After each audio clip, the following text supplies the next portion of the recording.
तो अगर किसी को वॉइस ना आ रही हो बता दें। तो आज हमारा जो टॉपिक है ये है दशहरा राम विजय उत्सव के ऊपर। तो आज हम इस पे ही चर्चा करेंगे। ये क्लास रहेगी अच्छी डिटेल्ड। हो सकता है आपने पहले सुना भी हो रामायण के बारे में, आप सब पहले से सुनते आ रहे होंगे, बचपन में टीवी में कार्टून मूवीज देखते हुए आ रहे होंगे, कई सीरियल्स देखते हुए आ रहे होंगे, बहुत फेमस सीरियल्स हैं इसके ऊपर, कई टीवी शोज हैं, कई मूवीज हैं। कई मूवीज इसको खराब भी कर देती हैं जो आजकल रिसेंटली आ रही हैं, सो कॉल्ड मूवीज। मगर राम का चरित्र आज तक गुणगान किया जाता है। भगवान राम कब आए थे?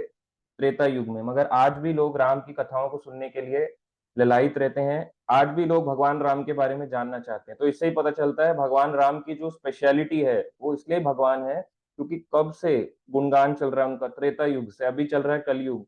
2 युग पहले हमने डीवाईपीएच में भी कवर किया कि जो त्रेता युग होता था कलयुग से 3 गुना बड़ा था। यानी कलयुग अगर 4,32,000 साल का है, द्वापर था 8,64,000 का यानी उसका डबल, त्रेता युग था उसका ट्रिपल यानी 12,96,000 साल का। ऐसे ही सतयुग था 4 टाइम्स कलयुग के टाइम के अकॉर्डिंग। तो इतना टाइम पहले भगवान राम आए और आज तक भगवान राम की लीलाओं को हम गा रहे हैं। तो अलग अलग प्रकार की रामायण है, जैसे आप जानते ही होंगे, सुना भी होगा डिफरेंट टाइप्स ऑफ रामायण के बारे में। नॉर्थ इंडिया में जो सबसे ज्यादा चलती है, प्रचलित है, वो है वाल्मीकि रामायण, जो महर्षि वाल्मीकि ने लिखी। और एक है रामचरितमानस, जो तुलसीदास जी ने लिखी। तो कई लोग बोलते हैं जो रामचरितमानस है ना, ये ऑथेंटिक ग्रंथ नहीं है, तो ये गलत है। ठीक है, तुलसीदास जी जो हैं, प्रभुपाद जी बोलते हैं कि उनके मन में जो विचार है ना, उस प्रकार से उन्होंने राम का गुणगान किया। मगर उन्होंने सुना किससे? चित्रकूट के घाट पे वही संतन की भीड़, तुलसीदास चंदन घिसे, तिलक देत रघुवीर। तो तुलसीदास जी के गुरु कौन है? साक्षात हनुमान जी उनको एक उपदेश दे रहे हैं और पोएट्री फॉर्म में उन्होंने इस रामचरितमानस को लिखा है। तो कई लोग बोलते हैं अरे क्या लिख दिया, ये तो नकली है। नकली नहीं है, ये सब लिखा गया है। भगवान राम के बारे में कई आचार्यों ने गाया है। तो नॉर्थ इंडिया में है, जम्मू कश्मीर में जाएं तो वहां पे राम अवतार चरिता के बारे में बताया गया है, जो कि बहुत फेमस है। गुजरात जाते हैं तो वहां पे तुलसी कृत रामायण वहां के बहुत प्रचलित है। महाराष्ट्र में जाएं, जैसे हमारे साथ प्रभु जी हैं महाराष्ट्र से, तो भावार्थ रामायण, वहां पे भावार्थ रामायण चलती है। असम जाएं तो असम से भी हमारे साथ माता जी प्रभु जी हैं, वो जानते होंगे अगर उन्हें सुना हो तो, कथा रामायण वहां पे चलता है। बंगाल में जाएं तो बंगाल में के बहुत सारे भक्त हैं हमारे साथ जुड़े हुए, तो बंगाल में चलता है कृतिवासी रामायण, कृतिवासी रामायण। तो वहां पे भी बहुत चलता है रामायण। अगर आप उड़ीसा जाएं तो वहां पे कहलाता है जगमोहन रामायण, इसको जगमोहन रामायण कहते हैं। आंध्र प्रदेश जाएं तो रंगनाथ रामायण। कर्नाटका जाएं तो कहते हैं नागचंद्र या फिर कुमुडेंडु रामायण। तमिलनाडु जाएं तो कंब रामायण। और गुरु गोविंद सिंह जी, जो सिख धर्म के 10वें गुरु थे, उन्होंने क्या लिखी? गोविंद रामायण। सिख धर्म के गुरु गोविंद सिंह देव जी क्या लिख रहे हैं? गुरु गोविंद सिंह जी गोविंद रामायण। तो आपको पता होना चाहिए। कई लोग कहते हैं ये धर्म अलग है, वो धर्म अलग है, हम अपनी टेरिटरी बना लेंगे। अरे आप किसकी टेरिटरी बनाने जा रहे हो? सारे जो धर्म हैं वो केवल एक ही धर्म है। क्या है? हम जीव आत्मा है और भगवान कृष्ण स्वयं भगवान है और हमारा कार्य है कृष्ण या राम की सेवा करना। तो देखो, अलग अलग धर्मों में भी रामायण के बारे में गाया गया। तो तुलसीदास जी बताते हैं रामायण के बाल कांड में क्या कहते हैं? नाना भांति राम अवतारा, रामायण सतकोटि अपारा। नाना प्रकार से श्री रामचंद्र जी के अवतार हुए हैं और 100 करोड़ तथा अपार रामायण है। रामायण कितनी है? रामायण 7 कोटि अपारा, 100 करोड़ प्रकार की रामायण है। और कोई गलत नहीं है। अगर गलत होती तो ये स्टेटमेंट गलत हो जाती तुलसीदास की, और अगर ये स्टेटमेंट ही गलत हो जाती तो व्यक्ति तो सुनता ही नहीं। तो इससे पता चलता है रामायण केवल एक या दो प्रकार की नहीं है, 100 करोड़ प्रकार की रामायण है। इतना रामायण के बारे में गाया जाता है। कई बार हम कहते हैं हम कुछ ऐसी स्टोरीज या ऐसी कथाओं को सुनते हैं एक दूसरे से मैच नहीं करती है। कई बार आपने सुना होगा, जैसे वाल्मीकि रामायण में आपने, मैंने नहीं पढ़ा कि उसमें ऐसे वो खींची गई क्या, लक्ष्मण रेखा, लक्ष्मण रेखा वाला कंसेप्ट उसमें नहीं लिखा गया। मगर रामचरितमानस में ऐसी कुछ राम की लीलाएं ऐसी है जो आपने सुनी ना हो। तो यहाँ पे बताते हैं, जैसे एक बारी आता है, हनुमान जी जाते हैं कथा में। हनुमान जी कहते हैं राम भगवान को कि आज मैं बड़ा दुखी हूँ। वो कहते हैं भगवान राम क्यों, क्यों दुखी हो? तुम तो राम भक्त हनुमान हो, पूरे संसार तुम्हारा गुणगान करता है, तुम कैसे दुखी हो सकते हो? तो हनुमान जी कहते हैं आज मैं गया, एक कथावाचक बोला कि हनुमान जी लंका गए और लंका जला डाली, रावण को मारा और विजय प्राप्त करी, इस प्रकार से कह रहे थे। तो उन्हें जाके बड़ा अजीब सा लगा कि मेरे को ये ऐसे कैसे बोल सकते हैं, जबकि सारा कार्य तो आपने किया, मैं केवल आपका भक्त हूँ। एक भक्त का गुणगान भगवान से ज्यादा नहीं होना चाहिए, ये भी एक क्वालिटी है। अगर कोई भक्त का गुणगान हो रहा हो भगवान के सामने, मंदिर में या कहीं पे भी, तो उसे हाथ जोड़ के कहना चाहिए ये सारी क्वालिटीज मेरे नहीं, करने वाले वो हैं। क्या बोलते हैं, हम गाते तो हैं, मेरा आपकी कृपा से सब काम हो रहा है। तो जब उनकी कृपा से हो रहा है तो फिर अपने भी क्रेडिट ले रहे हो? इसका मतलब उनकी कृपा से हो रहा है ना, आप तो केवल इंस्ट्रूमेंट हो।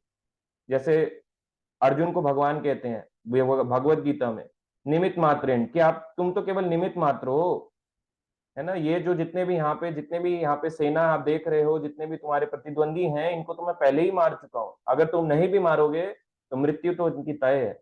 मगर भगवान क्या चाहते हैं कि मेरे भक्त का गुणगान मेरे से ज्यादा हो, मेरे से यश से ज्यादा मेरे भक्त का यश फैले, वो ज्यादा फेमस हो। तो हनुमान जी को बड़ा दुख लगता है कि ये क्या हुआ, मेरे गान प्रभु से भी ज्यादा। तो हनुमान जी जाते हैं, भगवान राम को बताते हैं, तो भगवान राम अपनी अंगूठी ऐसे ठीक कर रहे होते हैं, ऐसे करके गिर जाती है और वो रोल करते हुए एक गुफा में जाती है। तो जब वो गुफा में जाती है तो हनुमान जी उस अंगूठी को, क्योंकि राम के सेवक हैं, उसको पकड़ने के लिए दौड़ते हैं। तो जैसे जाते हैं गुफा के अंदर, एक विशाल गुफा होती है, हनुमान जी खुद ही इतने विशाल है, और उससे भी विशाल गुफा में जाते हैं। और जाते हैं तो वहां पे जाके देखते हैं एक आवाज आ रही है बहुत जोर से। क्या आ रही है? राम, राम, राम, इस प्रकार से आवाज आ रही है। तो कह रहे हैं जय श्री राम, जय श्री राम। हनुमान जी कह रहे इतनी गुफा में, इतनी अंधेरी गुफा में कौन कर रहा है जय श्री राम, जय श्री राम? तो देखते हैं एक विशाल वानर वहां पे बैठा हुआ है। वो देखते हैं, वो पूछते तुम कौन हो? वो पूछता है मैं तो हनुमान हूँ। वो कहते तुम कैसे हनुमान हो सकते, हनुमान तो मैं हूँ। विशाल वाले भी हनुमान कह रहे हैं, जो छोटे वाले हैं वो भी हनुमान कह रहे हैं, कह रहे हैं मैं भी हनुमान हूँ। तो कह रहे हैं कि मुझे अंगूठी आई है तो वो रिटर्न कर दो प्रभु राम की। तो बड़े वाले जो विशाल हनुमान होते रिटर्न करते हैं, तो छोटे वाले होते हैं कि मैं बड़ा परेशान हूँ। कहते हैं आजकल कैसे कैसे कथावाचक होने लग गए हैं, जो बोलते हैं कि मैं लंका गया, हनुमान लंका गए, लंका धान हुई, लंका जली, रावण को मारा और विजय प्राप्त हुई। ये कैसी रामायण है? क्या गलत गलत हो चुका है, कितना घोर जमाना आ गया। तो विशाल जो हनुमान होते हैं कहते हैं कि उस समय वो जो कथा सुना रहे थे वो मेरे बारे में वर्णन कर रहे थे, क्योंकि कभी कभी भगवान खुद आते हैं, कभी भक्त रूप में हनुमान जी आते हैं। हर युग में, हर चतुर्युग जो होता है, सतयुग, त्रेता, द्वापर, कलयुग, ये जो साइकिल है, तो साइकिल सतयुग, त्रेता, द्वापर, कलयुग, ये साइकिल में ही हर बार भगवान त्रेता युग में आते ही आते हैं। तो क्या कभी राम के नाम आता है, कभी राम भगवान खुद आते हैं, कभी हनुमान जी खुद जाके राम रावण का संहार करते हैं। इस प्रकार से जो विशाल रावण है वो बोलते हैं। तो ये जो छोटे वाले हनुमान जी होते हैं ये बड़े चौकन्ने रह जाते हैं। तो कहते हैं ऐसा क्यों? तुलसीदास जी कहते हैं ऐसे अलग अलग चरित्र सुनने को क्यों मिलते हैं हर कथा में? तुलसीदास जी कहते हैं बालकांड में ही, कल्प भेद हरि चरित सुहाए, भांति अनेक मुनि संगाए, करियु न संशय अस उर आनी, सुनई कथा सादर रति मानी। कल्प भेद अनुसार श्री हरि के सुंदर चरित्रों का मुनीश्वरों ने अपने प्रकार से गाया है। कल्प भेद हरि चरित सुहाए, अलग अलग कल्प। एक कल्प क्या होता है तो आइए बताते हैं। ब्रह्मा जी के 12 घंटे को कल्प कहते हैं और 12 घंटे को प्रलय कहते हैं। तो कई बार टीवी में न्यूज आता है प्रलय आने वाली, प्रलय आने वाली लगती है। जैसे मैं एक बार छोटा था तो हम लोग 2012 मूवी आई थी, तो उस समय बोल रहे थे प्रलय आने वाला है, सब नष्ट होने वाला है। तो अब हम तो छोटे थे, हमें पता नहीं था, हमने कहा ठीक है नष्ट होने वाला होगा। तो हम लोग कुछ नहीं कर रहे थे, मैं जो था अपने फ्रेंड्स के साथ खेल रहा था क्रिकेट। मैंने कहा नष्ट नहीं हुई, ये तो लिख रहे थे 2 बजे नष्ट होगी। तो इस तरह से है, मतलब इतना साइंस इतना धोखा देता है आपको, कुछ भी दिखा देगा टीवी पे, प्रलय भूचाल आ गया ऐसे करके, अभी आने वाला है प्रलय, अभी हिमाचल में बाढ़ आई, प्रलय आ, इतनी जल्दी नहीं आता। तो हमें जानना चाहिए प्रलय भी अलग प्रकार के होते हैं, वो भी हम बताएंगे बाद में किसी और क्लास में। पर अभी जानना चाहिए कि ब्रह्मा जी के 12 घंटे को कल्प और 12 घंटे की रात्रि को प्रलय, दिन का समय कल्प, रात्रि का प्रलय। तो जो 12 घंटे दिन के कल्प होते हैं, उस 12 घंटे की टाइम फ्रेम पता है कितना है? 1000 चतुर्युग। ब्रह्मा जी के 12 घंटे में एक मनु नहीं आते, 14 प्रकार के मनु आते हैं। एक मनु की 71 टाइम ये साइकिल चलती है, सतयुग त्रेता द्वापर कलयुग, सतयुग त्रेता द्वापर कलयुग, इस प्रकार से साइकिल चलती है। और इतनी साइकिल चलने के बाद भी, इतना चलने के बाद भी केवल ब्रह्मा जी का 12 घंटे वो भी पूरा होता है। तो ऐसे 14 मनु आते हैं, उनकी 71 साइकिल चलती है। तो अगर एस्टिमेशन लगाएं तो कितना हो गया? एक चतुर्युग, सतयुग त्रेता द्वापर कलयुग, ये जो एक साइकिल है, हमने डीवाईपीएच में बताया, इसका टोटल टाइम फ्रेम है, समय काल है, वो है 43,20,000 साल। सतयुग त्रेता द्वापर कलयुग, टोटल जो इसका टाइम है वो है 43,20,000, 43,20,000 ईयर्स। आप इसको लिखो, आपसे कोई पूछेगा, आप कहोगे क्या पढ़ा हो, कहेंगे वही सुना जो सुनते आ रहे थे, राम ने रावण को विजय प्राप्त करी, मारा और बस हो गया, असुरों का संहार हो गया। इस प्रकार से तो ब्रह्मा जी के 12 घंटे को कल्प कहते हैं। उस समय सृष्टि रचना होती है तो 12 घंटे में 1000 चतुर्युग आते हैं, 1000 इंटू 43,20,000। इतना बड़ा ब्रह्मा जी का केवल 12 घंटे है। इतनी घंटे की ब्रह्मा जी की रात भी है, 12 घंटे की, ये एक दिन हुआ। ऐसे ब्रह्मा जी का एक महीना है, ऐसे ही एक साल है, और ऐसे ही 100 वर्ष है। अब आप लगाओ कितना बड़ा टाइम फ्रेम है, आप सोच भी नहीं सकते। और ब्रह्मा जी भी जो होता है तो वो भी ज्यादा उम्र नहीं रहते हैं। कितना रहते हैं? महाविष्णु की केवल सांस के बराबर। एक सांस ली महाविष्णु ने, एक ब्रह्मा जी खत्म। सोचो कितने शक्तिशाली होंगे भगवान। तो इसलिए बताया गया कल्प भेद हरि चरित सुहाय, भांति अनेक मुनि सन गाय। तो राम भगवान जो भी आजकल आप सुनते हो वाल्मीकि रामायण का चरित्र, ये पता है कब आए थे? अभी 7वां मनु है ना, वैवस्वत मनु के 28वीं चतुर्युग चल रहा है। एक मनु की 71 साइकिल है। अभी ब्रह्मा जी के कारण जो एज है वो 50 साल की है। 50 साल के ब्रह्मा जी अभी 100 साल के नहीं हुए, दाढ़ी व्हाइट नहीं हुई, अभी वो हाफ एज हुई है उनकी, 50 ईयर्स। तो ब्रह्मा जी जो हैं, अभी उनका 12 घंटे का दिन चल रहा है, 50 साल के हैं करीब, श्रीमद् भागवतम कहता है इस बात को, भागवत पुराण। तो ब्रह्मा जी के जो अभी चल रहा है वैवस्वत मनु, 6 मनु पास हो चुके हैं अपनी 71 साइकिल लेके, 7वें मनु की 28 साइकिल चल रही है। और भगवान राम आए 24th वाली साइकिल में, त्रेता युग में तब आए हैं। अभी 28 चल रही है, 24th साइकिल में आए हैं। अगर एस्टिमेशन लगाएं, 24th वाले चतुर्युग के त्रेता युग में आए और अभी 28वें चतुर्युग का कलयुग चल रहा है। मगर अगर इसको आप जोड़ोगे ना तो करीब 2 करोड़ साल पहले आए हैं भगवान राम, जो वाल्मीकि रामायण को आप चरित्र सुनते हो। सोचो 2 करोड़ साल पहले। आज भी लोग गा रहे हैं, कह रहे हैं भगवान कहाँ से हो गए। लोग कह रहे हैं कि अरे आप कभी किसी मनुष्य का 2 करोड़ साल के बाद गुणगान करोगे? अरे 2 करोड़ तो छोड़ो, मरने के बाद ही कोई नहीं पूछता उनको। कितने साल? 50 साल। हिस्ट्री बुक से डिलीट कर दिया जाता है, मगर रामचरित्र डिलीट करने के बाद भी डिलीट नहीं हुआ। 2 करोड़ साल पहले की भी बात है। सोच के देखो कितना टाइम फ्रेम है, कितना बड़ा। तो भगवान राम कोई साधारण नहीं है। तो इसलिए अलग अलग कल्प भेद के अनुसार ब्रह्मा जी के अलग अलग 12 घंटे में अलग अलग प्रकार से लीलाएं हो रही हैं। इसलिए तुलसीदास जी कह रहे हैं कल्प भेद हरि चरित सुहाए, अलग अलग प्रकार से। क्या कहते हैं आगे? करियु न संशय असुरानी, सुनई कथा सादर रतिमानी। हृदय में ऐसा विचार कर संदेह ना कीजिए, और आदर सहित प्रेम से इस कथा को सुनिए। विचार मत करो क्या हुआ, गलत तो नहीं है। 100 करोड़ प्रकार की रामायण है, रामायण सतकोटि पारा, आप कौन सी जानते हो कौन सी सही है। मगर फिर भी प्रभुपाद जी कहते हैं आजकल के समय में, क्योंकि डिस्टॉर्शन बहुत ज्यादा है, चीटर्स बहुत ज्यादा है, तो it is always better to refer Ramcharitmanas, Valmiki Ramayan. तो हमें कौन सा रेफर करना चाहिए? वाल्मीकि रामायण। क्योंकि इतने सारे समय में ना इतनी सारी डिस्टॉर्शन हो चुकी है। भगवत गीता के कितने कितने वो निकल चुके हैं, है ना। एक व्यक्ति तो जो हमारे साथ थे, एक प्रभु जी थे, उनके पड़ोसी ने रामायण लिख दी, भगवत गीता लिख दी। उस पे अपना फोटो लगा दिया, भगवान का फोटो हटा के, और नीचे नाम लिख दिया अमर गीता। तो अपनी फोटो लगाई हुई है प्रॉपर, अपने आप को ना वो किया हुआ है, देखो मैं हूँ, दिखा रहे हैं कि ये मैंने लिखी है, देखो मेरे ऊपर है अपनी टीचिंग। अरे आप हो कौन? तो इस प्रकार से भी लोग करते हैं। तो राम के चरित्र को, कृष्ण के चरित्र को लोग नॉर्मल समझ लेते हैं। तो ऐसे कई मूर्ख लोग हैं।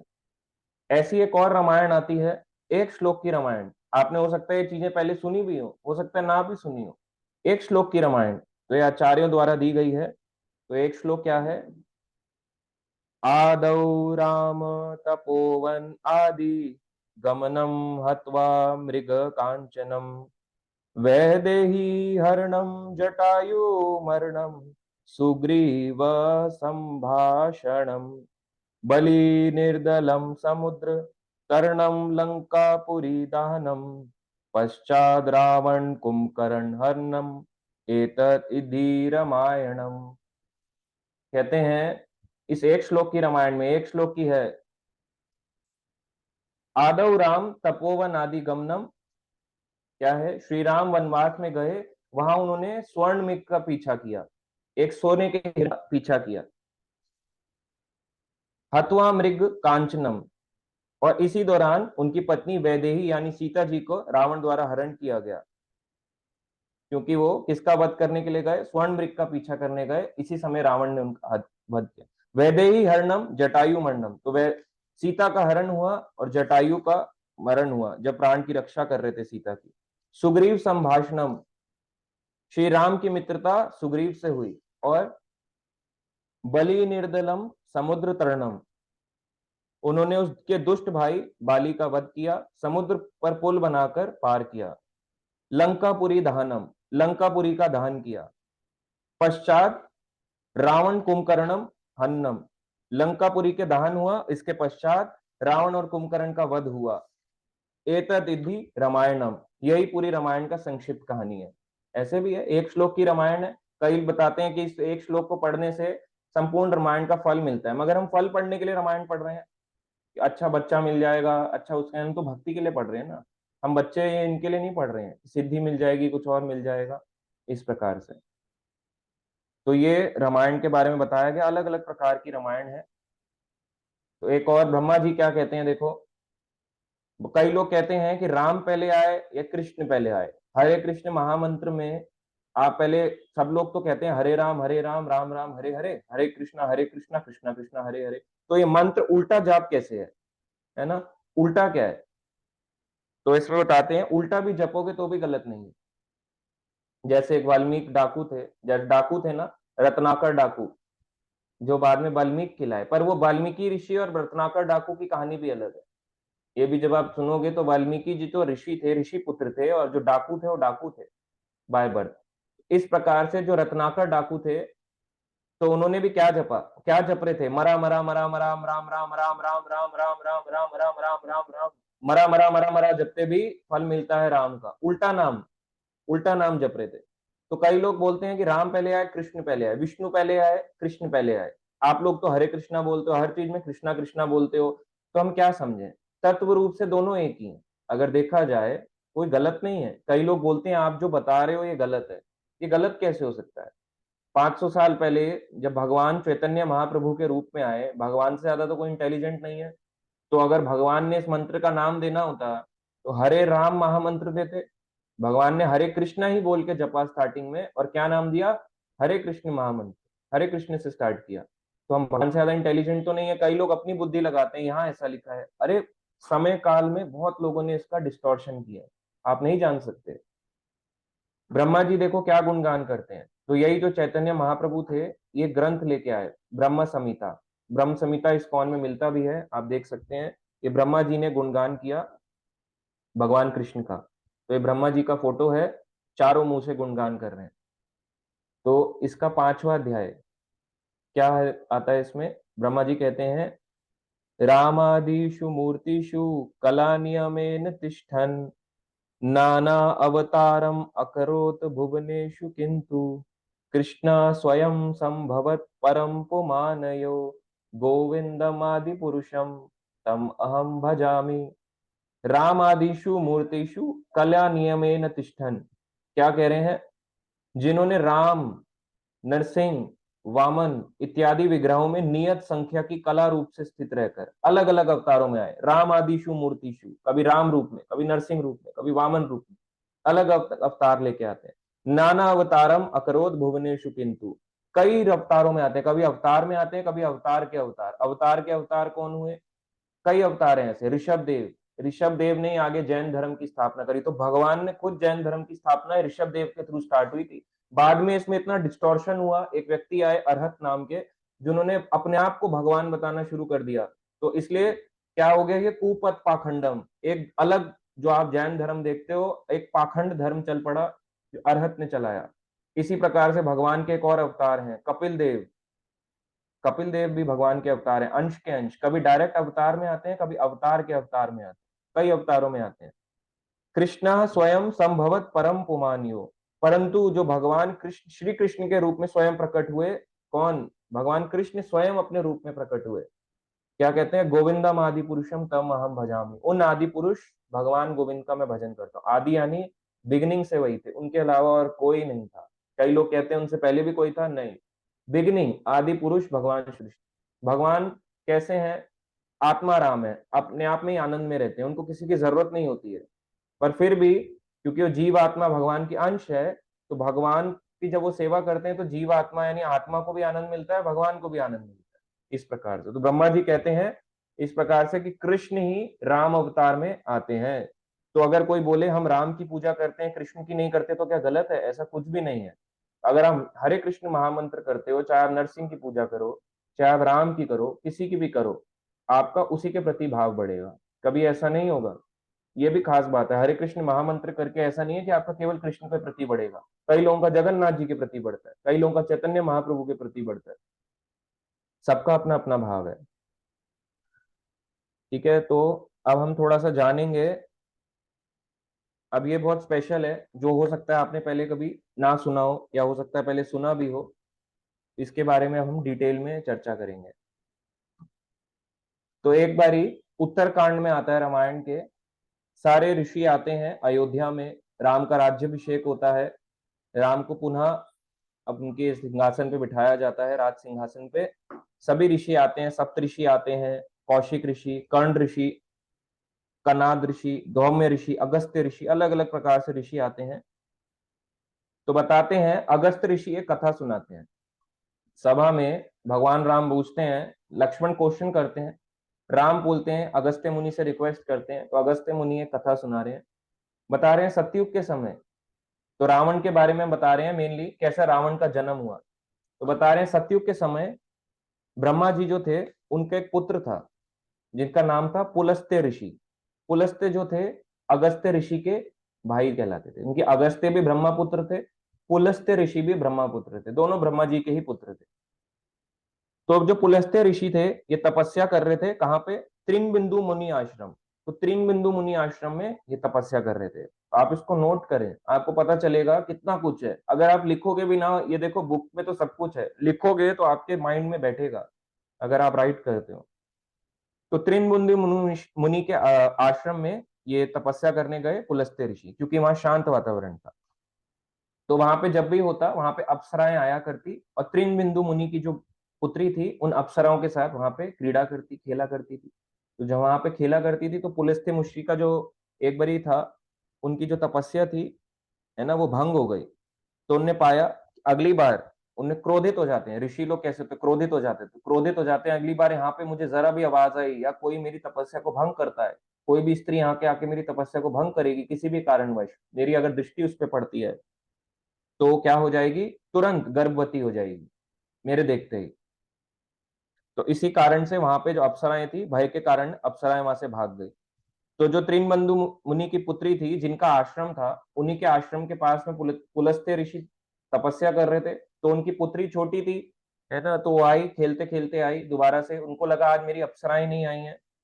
तो इस प्रकार से पुलस्त्य ऋषि का जो था ध्यान भंग हो गया, और उसने पाया कि ये जो एक स्त्री है, कुमारी है, ये आई हुई है, यहाँ शोर कर रही है। तो इनकी एकदम से वहां पे नजर पड़ती है, क्रोध दृष्टि, और वो गर्भवती हो जाती है। जब वो गर्भवती हो जाती है त्रिनबुंदु मुनि की पुत्री, तो अपने पिता के पास जाती है। तो अगर स्त्री को गर्भवती हो जाए, क्या बोलेंगे? हो कहाँ से आए हो तुम, लोग उस पर लांछन लगा देते हैं, गलत गलत बातें करते हैं। तो वो अपने पिता के पास गई। तो त्रिनबुंदु मुनि समझ जाते हैं कि योगी होते हैं, जान जाते हैं उनके मन की बात, अपनी पुत्री क्या कह रही है। कहते हैं चलो, पुलस्त्य ऋषि के पास जाते हैं, उनसे आग्रह करते हैं कि आप ही के कारण इसका ये गर्भवती हुई है, तो कृपया आप मेरी पुत्री को स्वीकार कीजिए। पुलस्त्य ऋषि जो होते हैं, ऋषि तो होते हैं मगर चाहते हैं कि मैं गृहस्थ भी हूं। इस प्रकार से उनकी अभिलाषा थी, और त्रिनबंधु और उनकी विवाह संस्कार कराया गया। तो पुलस्त्य ऋषि और त्रिनबंधु की जो पुत्री थी, इन दोनों का जब विवाह हुआ, इनसे एक पुत्र की उत्पत्ति हुई, एक पुत्र का जन्म हुआ जिसका नाम खिलाया विश्रावा ऋषि। तो विश्रावा कौन थे? रावण के पिता। तो रावण के पिता विश्रावा ऋषि थे। तो समय काल आने के बाद विश्रावा का विवाह किया गया। किससे किया गया? इदविदा। इदविदा। इदविदा। इदविदा नाम की स्त्री से विश्रावा का विवाह हुआ। इदविदा कौन थी? भारद्वाज की पुत्री। काफी स्टोरी है, आप जानोगे कितनी जनरेशंस कैसे चल रही हैं, कैसे कनेक्शन ये बैठा, तो आपको पता चलेगा। तो विश्रावा ऋषि और इदविदा का विवाह हुआ, जिससे एक व्यक्ति का जन्म हुआ, एक पुरुष, एक पुत्र का जन्म हुआ जिसका नाम खिलाया वैश्रवन। और जब वैश्रवन का जन्म हुआ तो विश्रावा के पुत्र वैश्रवन को बोला विश्रावा ऋषि ने कि तुम भविष्य में कुबेर नाम से जाने जाओगे, जो धन के देवता कहलाएगा और यक्षों का राजा कहलाएगा। इस प्रकार से विश्रावा ऋषि ने अपने पुत्र वैश्रवन को यह वरदान दिया। तो जो ब्रह्मा जी थे उन्होंने भी क्योंकि आशीर्वाद दिया, वो चाहते थे कि 3 लोकपाल तो हैं ही। कौन कौन? इंद्र, वरुण और यमराज। 3 लोकपाल हैं, एक चौथे लोकपाल होने चाहिए, यानी लोगों का पालन करने के लिए भगवान की गाइडेंस के अंडर जो लोकपाल नियोजित किए जाते हैं, वो चाहते थे कि कुबेर को मैं ब्लेसिंग दूं। तो कुबेर को उन्हें लोकपाल बोला कि भविष्य में तुम लोकपाल बनोगे और तुम्हें मेरे द्वारा पुष्पक विमान दिया जाएगा। तो इस प्रकार से विश्रावा जो थे उन्होंने अपने पुत्र कुबेर को कहा कि जाओ लंका की ओर जाओ। तो जो विश्वकर्मा होते हैं इन्होंने इस लंका राज्य का निर्माण किया होता है। किसके लिए? राक्षसों के लिए। राक्षस जो थे ये यहाँ पे रहा करते थे लंका में। तो लंका जो थी वो स्वर्ण की लंका कहलाने लगी। वो बाद में कहलाई जब शिवजी ने वहां पे आए, शिवजी ने स्वर्ण लंका को, उस लंका को स्वर्ण लंका बनाया। मगर पहले यहाँ पे कुबेर को बोला, यानी वैश्रवन को बोला। किसने? उनके पिता विश्रावा ने। तो विश्रावा अपने पुत्र को कह रहे हैं जाओ लंका की ओर जाओ। तो वो लंका की ओर जाते हैं। तो वहां पे बताते हैं वहां पे असुर रहा करते थे, क्योंकि असुर पर जो थे भय के कारण भाग गए थे, नीचे के लोकों में भाग गए थे। उनकी लंका जो थी वो भगवान विष्णु के कारण वहां पे डरते थे, भाग गए। तो वैश्रवन यानी कुबेर जो थे, हम कुबेर को वैश्रवन कह रहे हैं। विश्रावा जो है, विश्रावा रावण के पिता है, और जो कुबेर है ये रावण के भाई थे, बड़े भाई कुबेर। तो ब्रह्मा जो थे, ब्रह्मा जी ने इसमें आगे पूछते हैं भगवान राम की मुझे और जानना है, और डिटेल में जानना है रावण का जन्म कैसे हुआ। तो अगस्त्य मुनि आगे कथा सुनाते हैं। अगस्त्य मुनि बताते हैं कि सबसे पहले ब्रह्मा जी जो थे उन्होंने क्या बनाया? समुद्र बनाया। फिर उन्होंने लिविंग बींग्स बनाए, प्राणी बनाए। जब प्राणी बनाए गए तो काफी उनको भूख लगी थी, भूख प्यास लगी थी। तो उन्होंने बताया कि सबसे पहले जो है उनको समुद्र का रक्षा करनी चाहिए। तो जिन लोगों ने कहा कि वो इसकी रक्षा करेंगे, इसको प्रोटेक्ट करेंगे, वो लोग कहलाए राक्षस। समुद्र जो था और क्या बनाए? क्रिएचर्स बनाए। तो जिन्होंने बोला कि हम इसकी रक्षा करेंगे वो कहलाए राक्षस, रक्षा करने वाले राक्षस। और जिन्होंने कहा इस समुद्र का हम भक्षण करेंगे वो कहलाए यक्ष। तो यक्षों के राजा बने कुबेर और राक्षसों के बाद में राजा बने रावण। मगर देखो इसमें भी समझने की बात यह है, तो 2 राक्षस हुए इन्हीं की आगे जाके प्रजाति में, जिनका नाम खिलाया हेती, प्रहेती। तो ये दोनों ही जन्म से बहुत ही धर्मपरायण थे तो राक्षस मगर धर्म का पालन करते। तो हेती का विवाह हुआ। अब देखो कितनी लंबी ये, आप जानोगे कितना लंबा ये चला आ रहा है। रावण का जन्म ऐसे नहीं हो गया, बोले ऐसे ही हो गया, विश्रावा मिले ऐसे करके जन्म हो गया यहाँ पे, ऐसा नहीं। अब सुनो, इसको ध्यान से सुनना।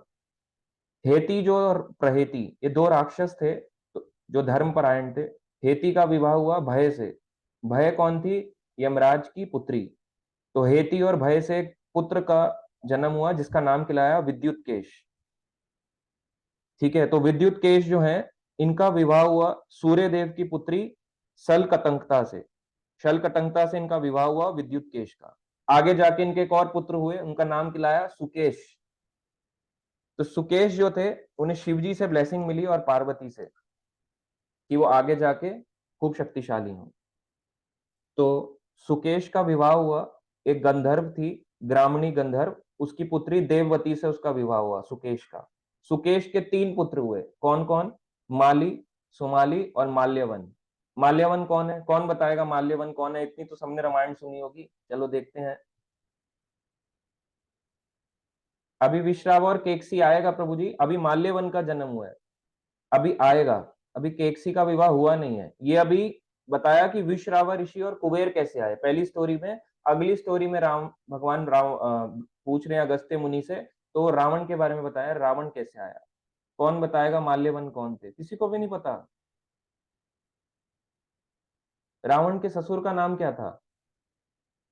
रावण के ससुर का नाम ही तो माल्यवन है, कोई थोड़ा ना अपने आप ही प्रकट हो गए। रावण के ससुर का नाम माल्यवन है। तो सुकेश के 3 पुत्र हुए, माल्यवन, सुमाली, माली। ब्रह्मा जी ने तीनों भाइयों को वरदान दिया, क्योंकि जो राक्षस होते असुर ये भी तपस्याएं करा करते थे। तो आजकल कई लोग बोलते हैं ना तपस्या, जो आजकल हम देखते हैं इतने लोग तपस्या कर रहे हैं उत्तराखंड में, हिमालय में, तो क्या ये लोग सारे सही हैं? तो बड़े भक्त होंगे ना प्रभु जी, आप लोग तो दिल्ली में रहते हो, आप लोग तो हरे कृष्णा करते हो, छोटे लोग हो, ये बड़े लोग होंगे। इन्होंने भी तपस्याएं करी, राक्षस भी तपस्या करता है। ये मत सोचना राक्षस धार्मिक लोग नहीं होते, धार्मिक व्यक्ति भी राक्षस हो सकता है, क्योंकि वो धर्म का गलत यूज करता है। तो जब उन्हें ब्रह्मा जी से वरदान मिला तीनों भाइयों को, तो वो देवताओं को और दैत्यों को परेशान करने लगे, दैत्यों को भी नहीं छोड़ रहे तीनों राक्षस। तो इस तरह से उन्होंने राक्षस जो थे विश्वकर्मा से डिमांड किया कि उन्हें कैसा राज्य चाहिए, देवताओं जैसा, इंद्र के स्वर्ग जैसा राज्य चाहिए। तो विश्वकर्मा ने कहा ठीक है। उन्होंने एक इंद्र से परमिशन ली और लंका का निर्माण किया। तो राक्षस लोग जो थे लंका में रहने लगे। तो अब ये देखो स्टोरी कैसे जुड़ती है। कुबेर को किसने बोला? उनके पिता विश्रावा ने, कि जाओ लंका में रहो। जब वो छोटे थे उनका नाम था वैश्रवन, कुबेर का नाम ही वैश्रवन था। उनके पिता विश्रावा ने कहा जाओ लंका में रहो। मगर लंका इनको कैसे मिली? इस प्रकार से, जब ब्रह्मा जी की प्रार्थना करी, देवताओं को परेशान करने लगे, विश्वकर्मा के पास गए, तो विश्वकर्मा ने इनके लिए लंका नगरी का निर्माण किया, देवताओं की तरह ही। तो एक और गंधर्व थी, गंधर्व होते हैं जो देवताओं के गायक होते हैं। एक गंधर्व स्त्री थी जिसका नाम कहलाया नर्मदा। उसकी 3 पुत्री थी। तो तीनों पुत्रियों का विवाह हुआ माल्यवन, एक का माल्यवन से, एक का सुमाली से, एक का माली से। तो माल्यवन की जो वाइफ हुई, उनके पुत्रों का नाम हुआ विरूपाक्ष, दुर्मुख और अदर चिल्ड्रन। सुमाली की जो वाइफ थी, उनके पुत्रों का विवाह हुआ, तो उनके क्या क्या कहलाए, सुमाली। और माल्यवन की एक और सुमाली की जो वाइफ थी, उनके पुत्रों का नाम हुआ प्रहस्त, अकंपन, धूम्राक्ष, सुपार्श्व, प्रहस्त। माली जो थी, इनका अपनी पत्नी के साथ विवाह हुआ, गंधर्व की कन्या। इनके 4 पुत्र हुए, अनल, अनिल, हर, संपाति। और ये चारों के चारों बाद में जो माली के पुत्र थे, ये विभीषण के मंत्री भी बने। तो अब इतने सारे राक्षस हो गए। देखो राक्षस की हेती प्रहेती से चली आई, हेती ने शादी करी, अब ये इतनी बड़ी बड़ी प्रथा चली आई, और इतने सारे राक्षस ही राक्षस उत्पन्न होने चालू हो गए। तो इनने सबको डेमी गॉड्स जो थे उनको परेशान करना, भय उत्पन्न करना शुरू कर दिया। तो जितने भी थे डेमी गॉड्स यानी देवता और ऋषि जो थे, शिव जी के पास जाते हैं।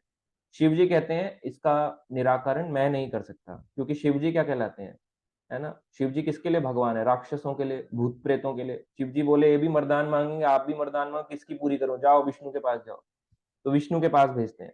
तो विष्णु क्या कहलाते हैं?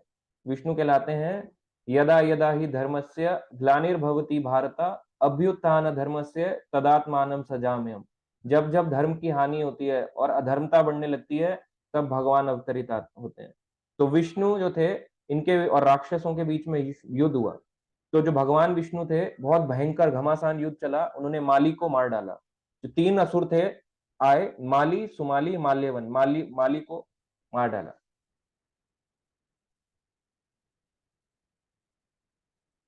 तो सॉरी कुछ शेयर हुआ है, ठीक है, आई होप अब ठीक है। तो यहाँ पे जो 3 थे उनमें से एक को मार डाला। तो वैश्रवन जो थे वो लंका रहने लग गए, यानी कुबेर लंका रहने लग गए। ये कोई शेयर कर रहा है क्या? आप प्लीज ये स्क्रीन शेयर ना करें, जिसके पास भी कंट्रोल्स हैं, अगर कोई ऐसा मिल रहा है तो।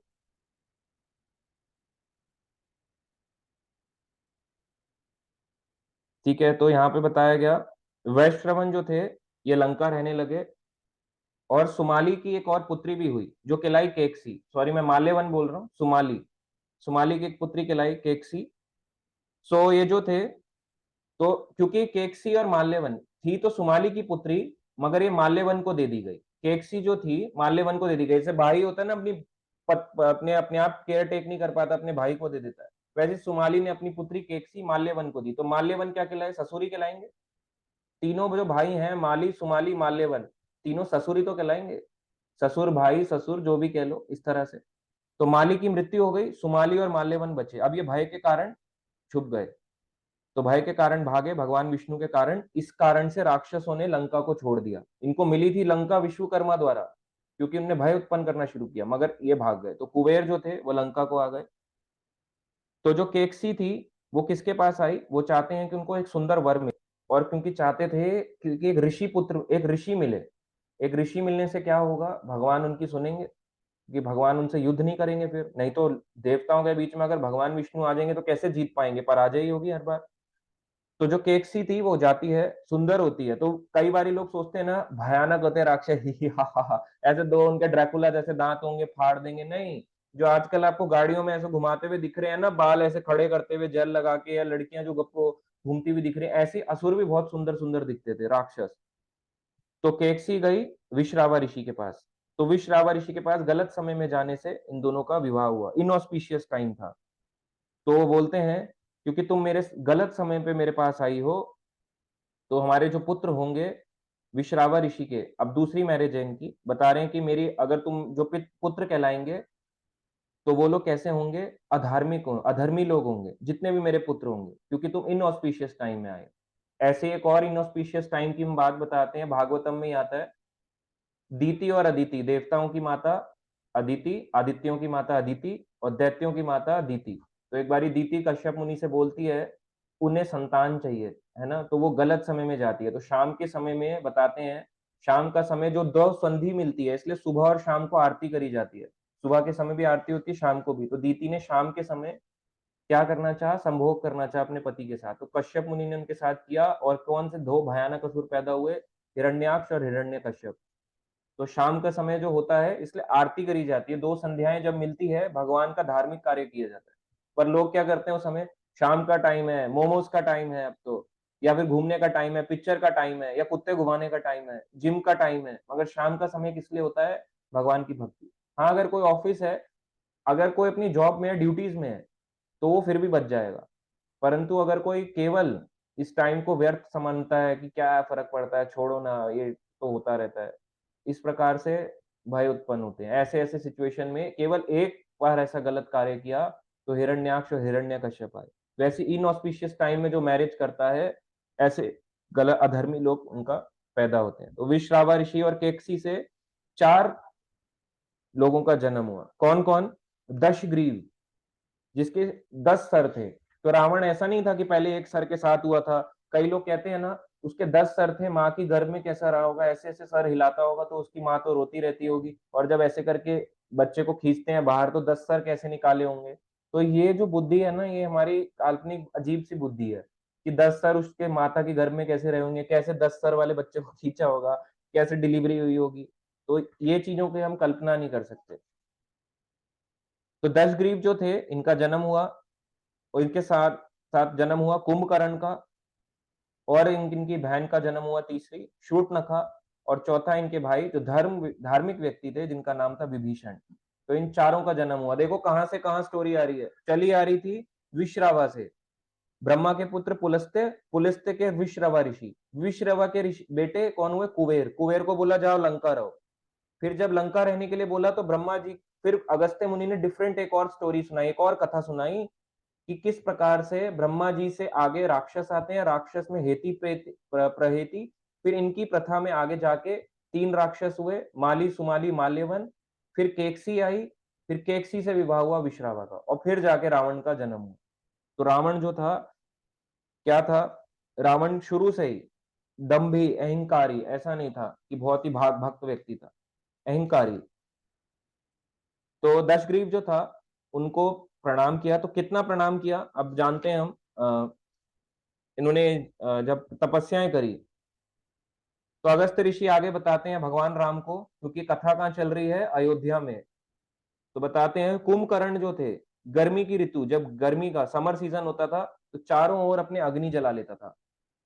कैसे तपस्याएं करी देखो। अगर आप देवी देवताओं को भी प्रश्न करना चाहते हो ना, केवल ऐसे नहीं होगा हलवा पूरी खिला दी, हलवा पूरी छोले खिला दिए और सोचो कि माता रानी प्रसन्न हो गई। देखो कितना कर रहे हैं तपस्या। कुंभकर्ण ने भी जब गर्मी थी तो गर्मी में बैठ के चारों तरफ आग जला लेता था, और जब ठंड पड़ती थी, विंटर सीजन आता था, ठंडे जल में चले जाता था। अभी जैसे कार्तिक का महीना आएगा, बोलेगा कोई कुछ आपको बोले स्नान करो ठंडे पानी में, उह, उह, बड़ी ठंड है, ऐसे ऐसे करोगे नहीं करोगे? आप ऐसे ही करोगे। मगर कुंभकर्ण पानी के अंदर रहता था, इस तरह से ठंडे जल में। और कैसे उसने तपस्या करी? 10,000 वर्षों तक, 10,000 वर्ष तपस्या करी।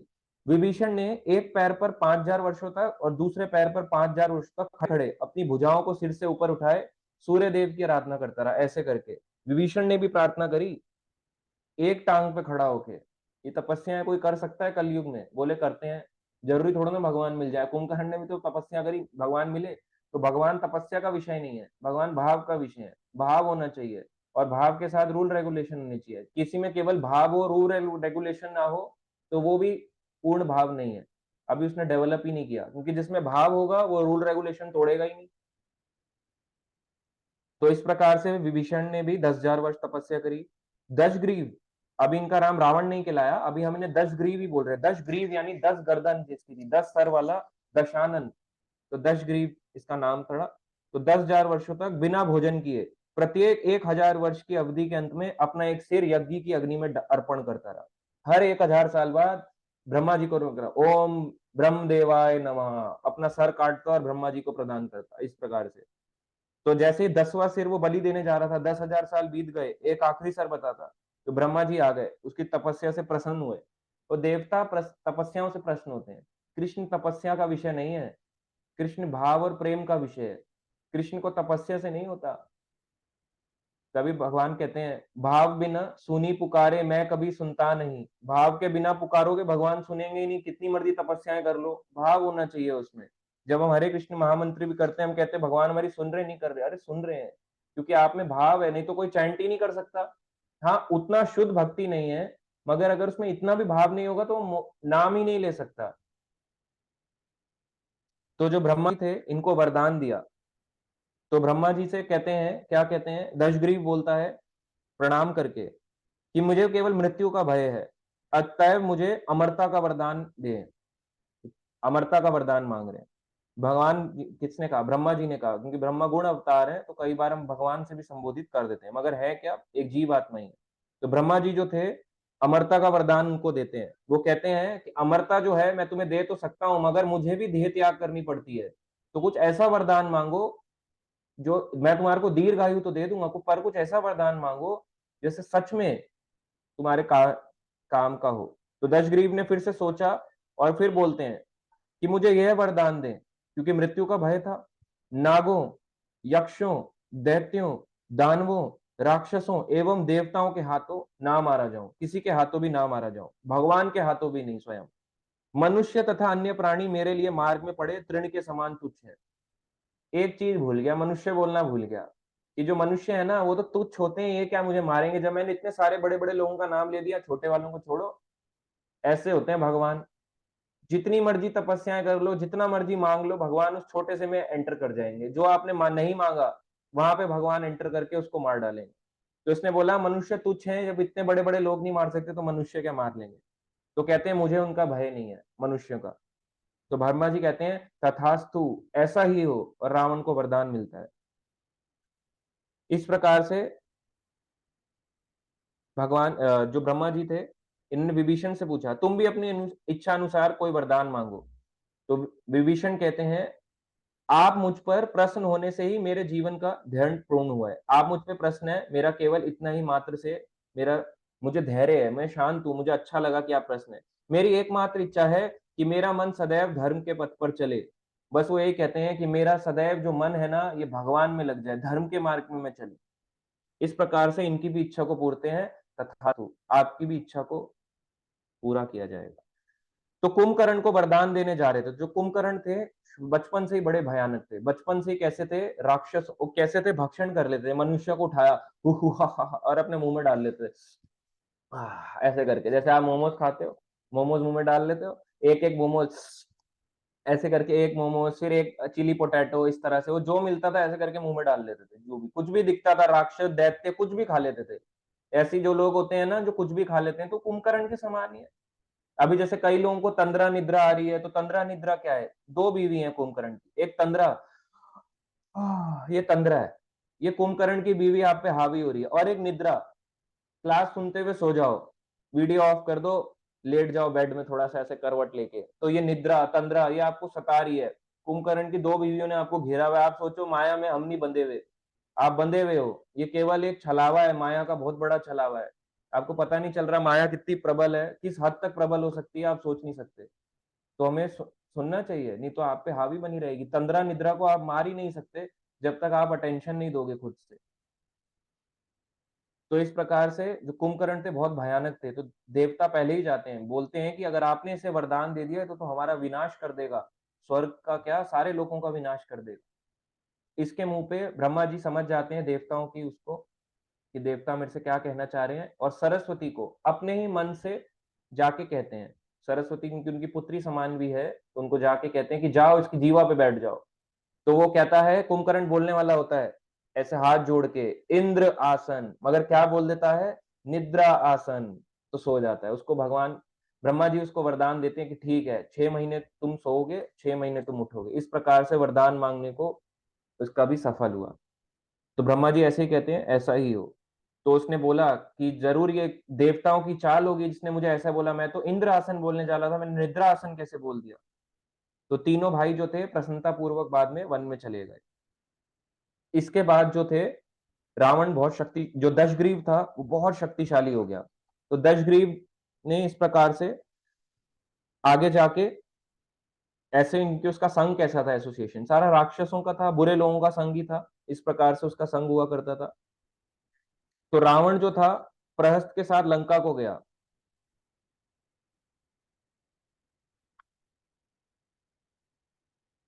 तो यहाँ पे बताया जा रहा है रावण जो था प्रहस्त के साथ लंका को गया। तो विश्रावा ऋषि जो थे वो कहते हैं तुम्हारा जो भाई है ना दशग्रीव, किसको कहते हैं, कुबेर को, वो कहते हैं वैश्रावा ऋषि। विश्रावा कौन है, रावण के भी पुत्र और कुबेर के भी पुत्र। कहते हैं तुम्हारा छोटा भाई है ना, ये संभलने वाला नहीं है, बहुत बड़ा अभिमानी है, अहंकारी है, लोभी है, लालची है। इसको ये तुम्हारी लंका चाहिए, सोने की लंका। तो इसको तुम इसे प्रदान कर दो, और तुम जाओ कैलाश पे तपस्या करो, अपनी प्रजा के साथ कैलाश पे चले जाओ। तो देखो जो समझदार होता है ना, देवता लोग इसलिए समझदार होते हैं, अपने पिता की आज्ञा का पालन करते हैं। वही रावण था, पिता की आज्ञा का पालन करता था, नहीं करता था। तो इसको आप क्या बोलोगे, अच्छा व्यक्ति बोलोगे।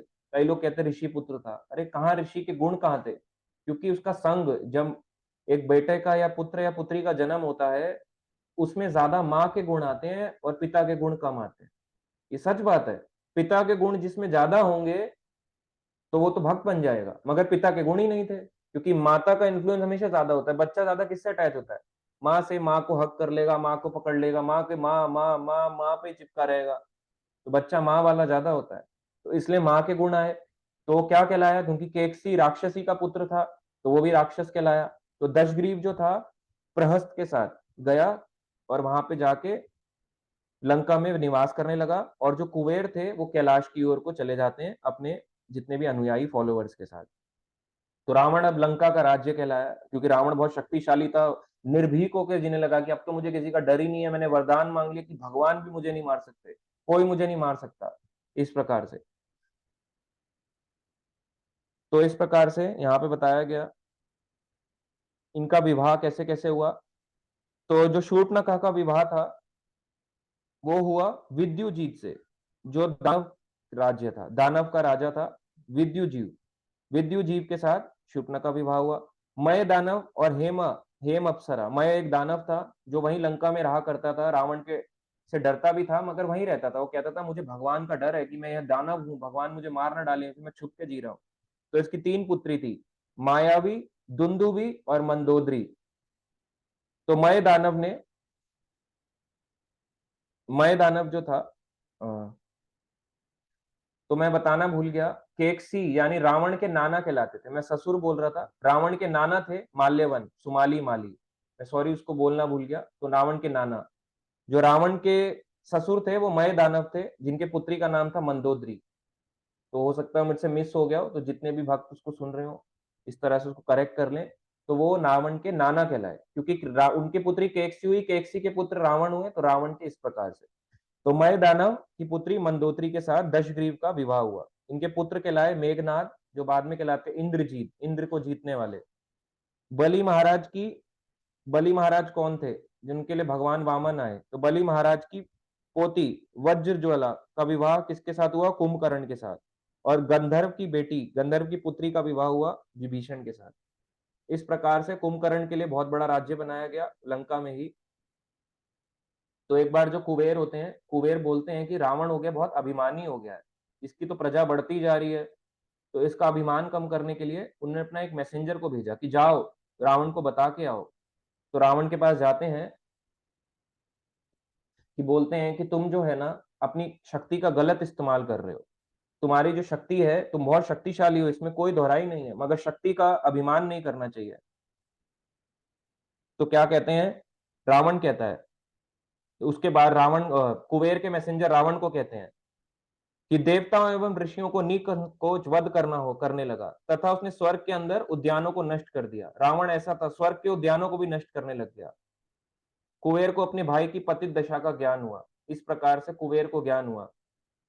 तो कुबेर जानते थे कि उनका भाई जो है अब आगे अगर ये जिएगा, एक बुरा व्यक्ति दूसरों को जीने नहीं देगा। जैसे गंदी मछली पूरे तालाब, एक मछली पूरे तालाब को गंदा कर देती है, वैसे एक बुरा व्यक्ति, एक असुर व्यक्ति पूरे संसार को खराब कर सकता है। तो एक बार बता रहे हैं, रावण की बात है, एक बार वो हिमालय पर्वत की चोटी पर तपस्या जो कर रहे थे, भगवान शिव, शिव जी तपस्या करते हैं, शिव जी भी इसकी तपस्या कर रहे हैं। आराधना नाम सर्वेशाम विष्णु आराधना नाम परम, विष्णु की आराधना में बैठे रहते हैं। शिव जी भी तपस्या कर रहे थे। उमा देवी उनके साथ थी। तभी मैं उमा को देखने के लिए अत्यंत उत्सुक था। रावण जो था, काम इच्छाएं जाग गई। जैसे उसको पता लगा अच्छा तपस्या कर रहे हैं शिव जी, तपस्या कर रहे हैं, तो उमा को देखने की रावण के अंदर काम इच्छाएं जागने लगी। तो कई लोग बोलते हैं ना रावण बहुत अच्छा था, अरे जिस देवी की आप पूजा करते हो उसको देख के उसको उसकी काम इच्छाएं जाग रही हैं। तो देखो ये ऐसा था रावण का, रावण के बारे में। तो जैसे ही मैं देवी उमा को देखने के लिए अत्यंत उत्सुक था, किंतु जैसे ही मेरी बाईं आंख पर उन पर पड़ी वह जल गई। जैसी उमा पर बाईं आंख पड़ी, किसी की स्त्री पे गलत नजर डालने से क्या होता है, आंखें जल जाती हैं। तो आंखें उसकी जल गई, तथा मेरी दाईं आंख मटियाली हो गई। मैल वैसे मटियाली होती है ना, मिट्टी जम जाती है। तो भयभीत होकर रावण वहां से भाग गया और भगवान शिव को शांत करने के लिए हिमालय के किसी अन्य स्थान पर जाकर तप करने लगा, शिव जी को प्रसन्न करने के लिए कि मेरे से गलती हो गई, मैंने किस पे नजर डाल दी। तो इस प्रकार से तपस्या करने लगा। 800 वर्षों की तपस्या के बाद शिव जी प्रसन्न होकर आते हैं और वापस उसकी जो नेत्र होते हैं उसको मिल जाते हैं। एक आंख जल जाती है, एक आंख मटियाली हो जाती है। क्यों? शिव जी की पत्नी पे भी गलत नजर डाल रहे हैं। केवल नजर डालने से ही जल गई, और तो छोड़ो। और 800 वर्ष तपस्या करी है मनाने के लिए। आप सोच रहे ओम नमः शिवाय, ओम नमः शिवाय, ओम नमः शिवाय रुद्राक्ष पे जपेंगे शिव जी प्रसन्न हो जाएंगे। कर लो, 800 वर्ष तपस्या कर सकते हो आप, तब जाके केवल आंख मिली है। कृष्ण कृष्ण जो होते हैं कितनी जल्दी प्रसन्न हो जाते हैं। अभी नाम जपो, थोड़ी देर में ठीक हो जाओगे। गुस्सा आ रहा होगा, अहंकार आ रहा होगा, 2 माला करो, 15 मिनट लगेगा, आप एकदम से शांत हो जाओगे, ठंडे पड़ जाओगे 15 मिनट के अंदर। कोई यहाँ पे सालों की तपस्या करने की जरूरत नहीं है। तो इस प्रकार से जब तपस्या करके आया, उसकी शिवजी ने इच्छा पूरी करी, तो विनाश की और योजनाएं बनाने लगा। तो दशग्रीव जो होते हैं अपने मैसेंजर को भेजते हैं, मैसेंजर को शांत कराने के लिए भेजते हैं, मगर रावण कैसा होता है, अभिमानी, उसकी गर्दन को ही काट डालता है। कहता है मुझे उपदेश देगा, बताऊं तुझे, उसकी गर्दन को काट देता है कुबेर के मैसेंजर की। तो रावण जो होता है कुबेर से लड़ने जाता है कैलाश की ओर, और वहां पे क्या करता है, कैलाश पे जब जाता है तो नंदी उसे वहां पे मिलते हैं कैलाश पे। कहता है कैसे हो तुम छोटे से, उसको पता नहीं होता कि ये शिव जी का वाहन है, छोटे से है, वानर जैसा मुंह है, हालांकि वो है क्या, नंदी बैल है, पर वानर जैसा मुंह है, कैसी पूंछ है, ऐसे करके हंसने लगता है। तो क्योंकि वो हंसता है नंदी बैल, नंदी कहता है मैं चाहूं तो तुम्हें 2 मिनट में मार डालू, सेकंड्स के अंदर नंदी कहते हैं मैं तुम्हें मार सकता हूँ, परंतु मैं तुम्हें श्राप देता हूँ कि तो आने वाले समय में वानरों द्वारा तुम मारे जाओगे, वानरों की सेना आएगी और तुम्हारी लंका को दहन कर देगी। और वही हुआ, हनुमान जी गए, वानर गए और ये हुआ, नंदी बैल का श्राप भी काम करा। तो इस प्रकार से कुबेर को जब चैलेंज करने कैलाश पे जाते हैं, कुबेर ने केवल मैसेंजर भेजा है शांति दूत के तौर पे, जैसे भगवान कृष्ण शांति दूत बन के जाते हैं। दुर्योधन क्या कहता है, इस ग्वाले को बांध दो बेड़ियों में। ऐसी अभिमानी व्यक्ति ऐसी तो होता है राक्षस व्यक्ति, ऐसे ही वो कुबेर के मैसेंजर को मार डालते हैं, फिर कैलाश पर अटैक करने चले जाते हैं कि मुझे उपदेश देने भेजेगा, अटैक करने। कुबेर को पराजित करते हैं, कुबेर को पराजित करके उनका पुष्पक विमान भी ले लेते हैं। इस प्रकार से उनने पुष्पक विमान भी को भी ले लिया।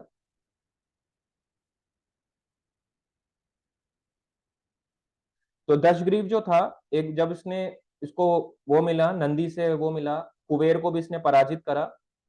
दशग्रीव अपना हाथ नीचे करके कैलाश पर्वत को उठाने लगा।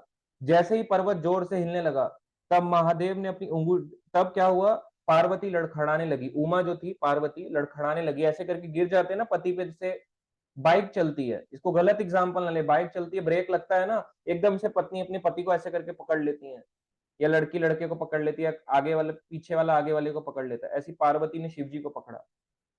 शिव जी जो थे वो, अब के शिव जी को श्राप मिल चुका है, मगर इतना अभिमानी है, अभी कैलाश को हिला रहा है। तो कैलाश को हिलाने लगा, तो शिव जी ने केवल एक अंगूठे से पर्वत को दबा दिया, ऐसे करके अंगूठा रखा, दबा दिया, ऐसे तपस्या कर रहे हैं, ऐसे करके ऐसे अंगूठा रखा और दबा दिया पर्वत को। और दशग्रीव की जो भुजाएं हैं उससे नीचे डाल के कुचलने लगी। कि कितनी भुजाएं थी दशग्रीव के, 10 सर 20 भुजाएं, उसकी भुजाएं कुचलने लगी, केवल इतने सी शिव जी को चैलेंज करने से। और जब चिल्लाने लगा तो तीनों लोग कांप उठे। तो राजा इंद्र जो थे वो भी भयभीत हो गए कि ये चिल्ला क्यों रहा है दशग्रीव इतना भयानक।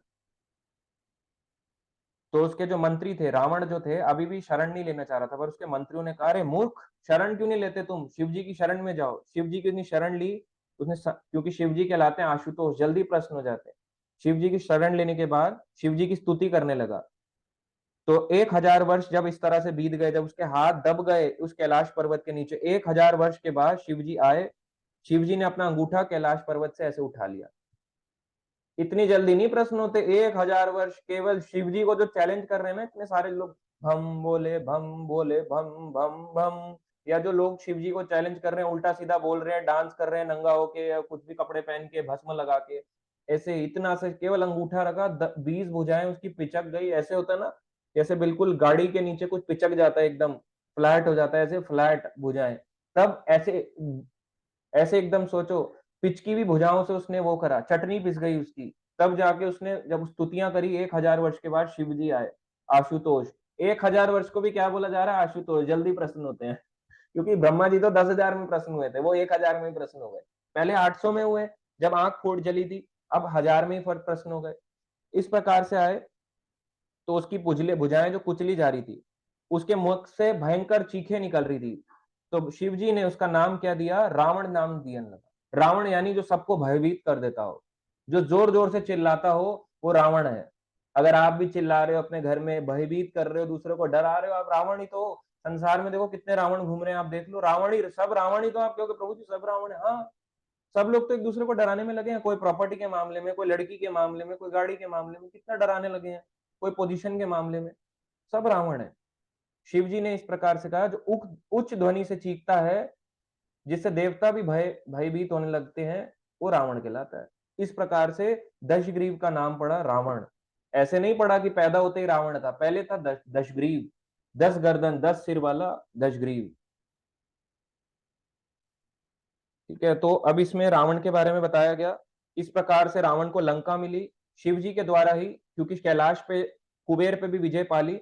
शिव जी ने कहा कि जाओ लंका पे लौट जाओ, जहां से तुम आए हो, वापस उस लंका पे जाके निवास करो।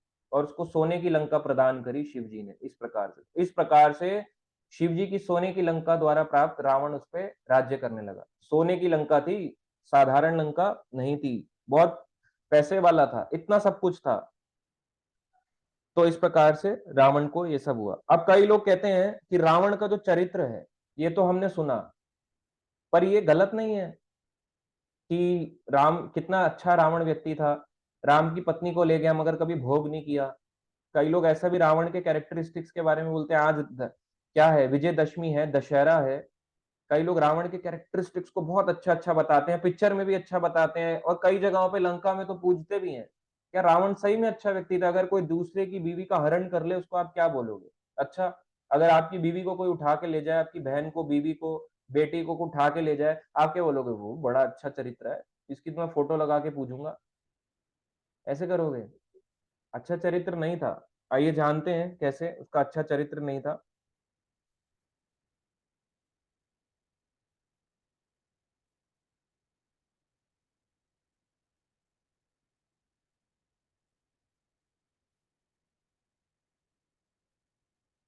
तो रावण जो था, एक बारी सीता पे सीता पे भी अपने आप को फोर्स करने लगा। सीता पे गया, सीता के पास जाता है और सीता पे भी चाहता है कि मैं क्या करूं, सीता पे अपना वो करूं, अपने आप को फोर्स करूं। सीता भी कहती है, उसको वापस याद दिलाती है कि तुमने, याद है कि तुम्हें वेदवती द्वारा श्राप श्राप नहीं दिया गया था, पर ये बोला गया था अगले जन्म में मैं आऊंगी वेदवती सीता के रूप में, और वही अगर तुमने मेरे को छुआ या मेरे साथ बलपूर्वक कुछ करने का किया, तुम्हारे सिर के हजारों टुकड़े हो जाएंगे, उसको याद दिलाती है। ऐसे ही एक यहाँ पे बताते हैं वाल्मीकि रामायण में ही एक रंभा नामक अप्सरा थी। रंभा नामक अप्सरा जो थी, एक बारी रावण जो था, है ना, उसको देखता है रंभा अप्सरा को, और के लड़ने आया होता है, युद्ध में होता है, अलग अलग देवताओं को चैलेंज करा करता था, किसी को भी मारा करता था बिना वजह। तो रंभा को उसने देखा, तो रंभा किसकी थी? कुबेर की बहू। कुबेर के पुत्र थे नल कुंवर। नल कुंवर की वाइफ थी कौन? रंभा अप्सरा। अप्सरा कौन होती हैं? जो देवताओं के लोक में नृत्य करती हैं उनको प्रसन्न करने के लिए। तो उसने जब उसको देखा, तो रावण का हृदय में बिल्कुल लस्ट ही लस्ट डिजायर छा गए। तो रावण जो था, उसके पूरे, जैसे क्या होता है, स्त्री को देखते हैं ना, उसकी देखते हैं क्या है तो वही त्वचा ही तो है, वही तो है, हड्डी और मांस का बना हुआ, इस प्रकार से चीज बनी हुई है। मगर उसको देख के, बिल्कुल त्वचा को देख के रावण लस्टी डिजायर से भर गया। तो रंभा के मना करने पे भी रंभा क्या बोलती है? आपको मुझ पर इस प्रकार संबोधित नहीं करना चाहिए, क्योंकि आप मेरे पिता समान है और मैं आपकी पुत्र वधु हूँ। मैं आपकी क्या हूँ? पुत्र वधु। मैं आपकी पुत्र की वधु हूँ। वो कहते हैं तुम मेरी पुत्र वधु कैसे हो सकते हो? वो कहती है रंभा अप्सरा कि तुम्हारे जो आपके बड़े भाई हैं कुबेर, उनके पुत्र नल कुंवर की मैं वाइफ हूँ, नल कुंवर की मैं वधु हूँ। तो रावण ने तर्क दिया, क्या कहता है रावण? केवल पुत्र की पत्नी ही पुत्र विदु समझी जाती है। अपने पुत्र की जो बीवी होती है वही केवल बहू कहलाती है, मैं तुम मेरी बहू नहीं। अच्छा कर रहा है, अच्छा चरित्र है रावण का। अपने भाई की बहू के साथ जा रहा है और क्या बोल रहा है? क्योंकि तुम मेरी थोड़ा ना डायरेक्ट लिंकअप में हो, इसके लिंकअप में हो, तो तुम्हारा और मेरा कोई रिलेशन नहीं है। रंभा कहती है हाँ आपने ठीक कहा, आपको ज्ञात होना चाहिए कि मैं आपके भाई के पुत्र नल कुंवर की पत्नी हूँ और अभी मैं उन्हीं से मिलने जा रही हूँ।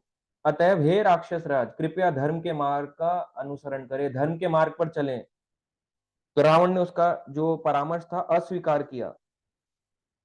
कहती हैं रंभा कि स्त्रियां जो होती हैं केवल एक ही पति, मैं तो पतिव्रता स्त्री हूँ, एक ही पति को धारण करती हूँ, इसके अलावा नहीं। तो अप्सराओं के पति नहीं होते, है ना। तो कहते हैं कि फिर भी बलपूर्वक जो होते हैं, रावण ने क्या किया, रंभा को एक हाथ पकड़ा और एक पत्थर पर गिरा दिया और उसका शील भंग कर दिया। यानी उसका जो कहते हैं, हम इंग्लिश में वर्ड यूज करते हैं, रेप करना, वो किया। तो बहुत अच्छा कार्य किया उसने रंभा का। रंभा अप्सरा का इस तरह से शील भंग कर दिया अपनी ही भाई की पुत्र वधु के साथ।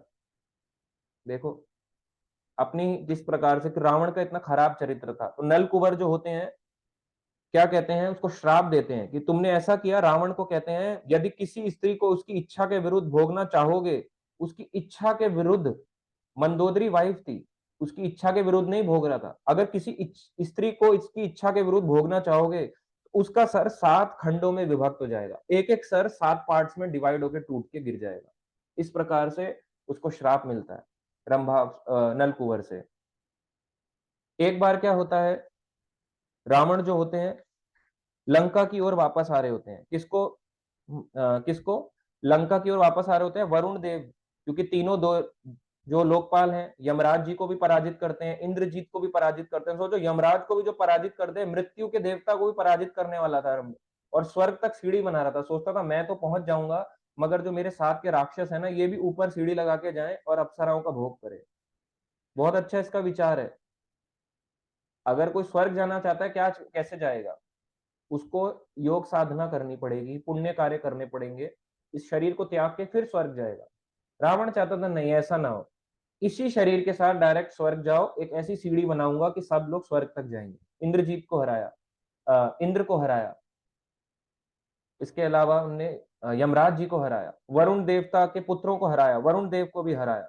इस प्रकार से जब रावण लंका के लौट के आ रहे थे, तो मार्ग में उसने अनेक राजाओं, ऋषियों, देवताओं तथा दैत्यों की कुंवारी कन्याओं का अपहरण किया।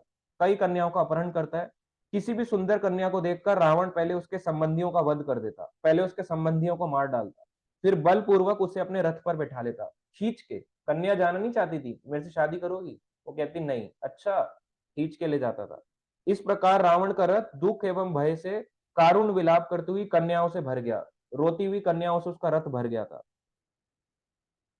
और इस प्रकार उनने श्राप दिया और उन सबका भोग किया रावण ने, और इस प्रकार ने श्राप दिया इस दुष्ट राक्षस का विनाश किसी स्त्री के कारण ही होगा।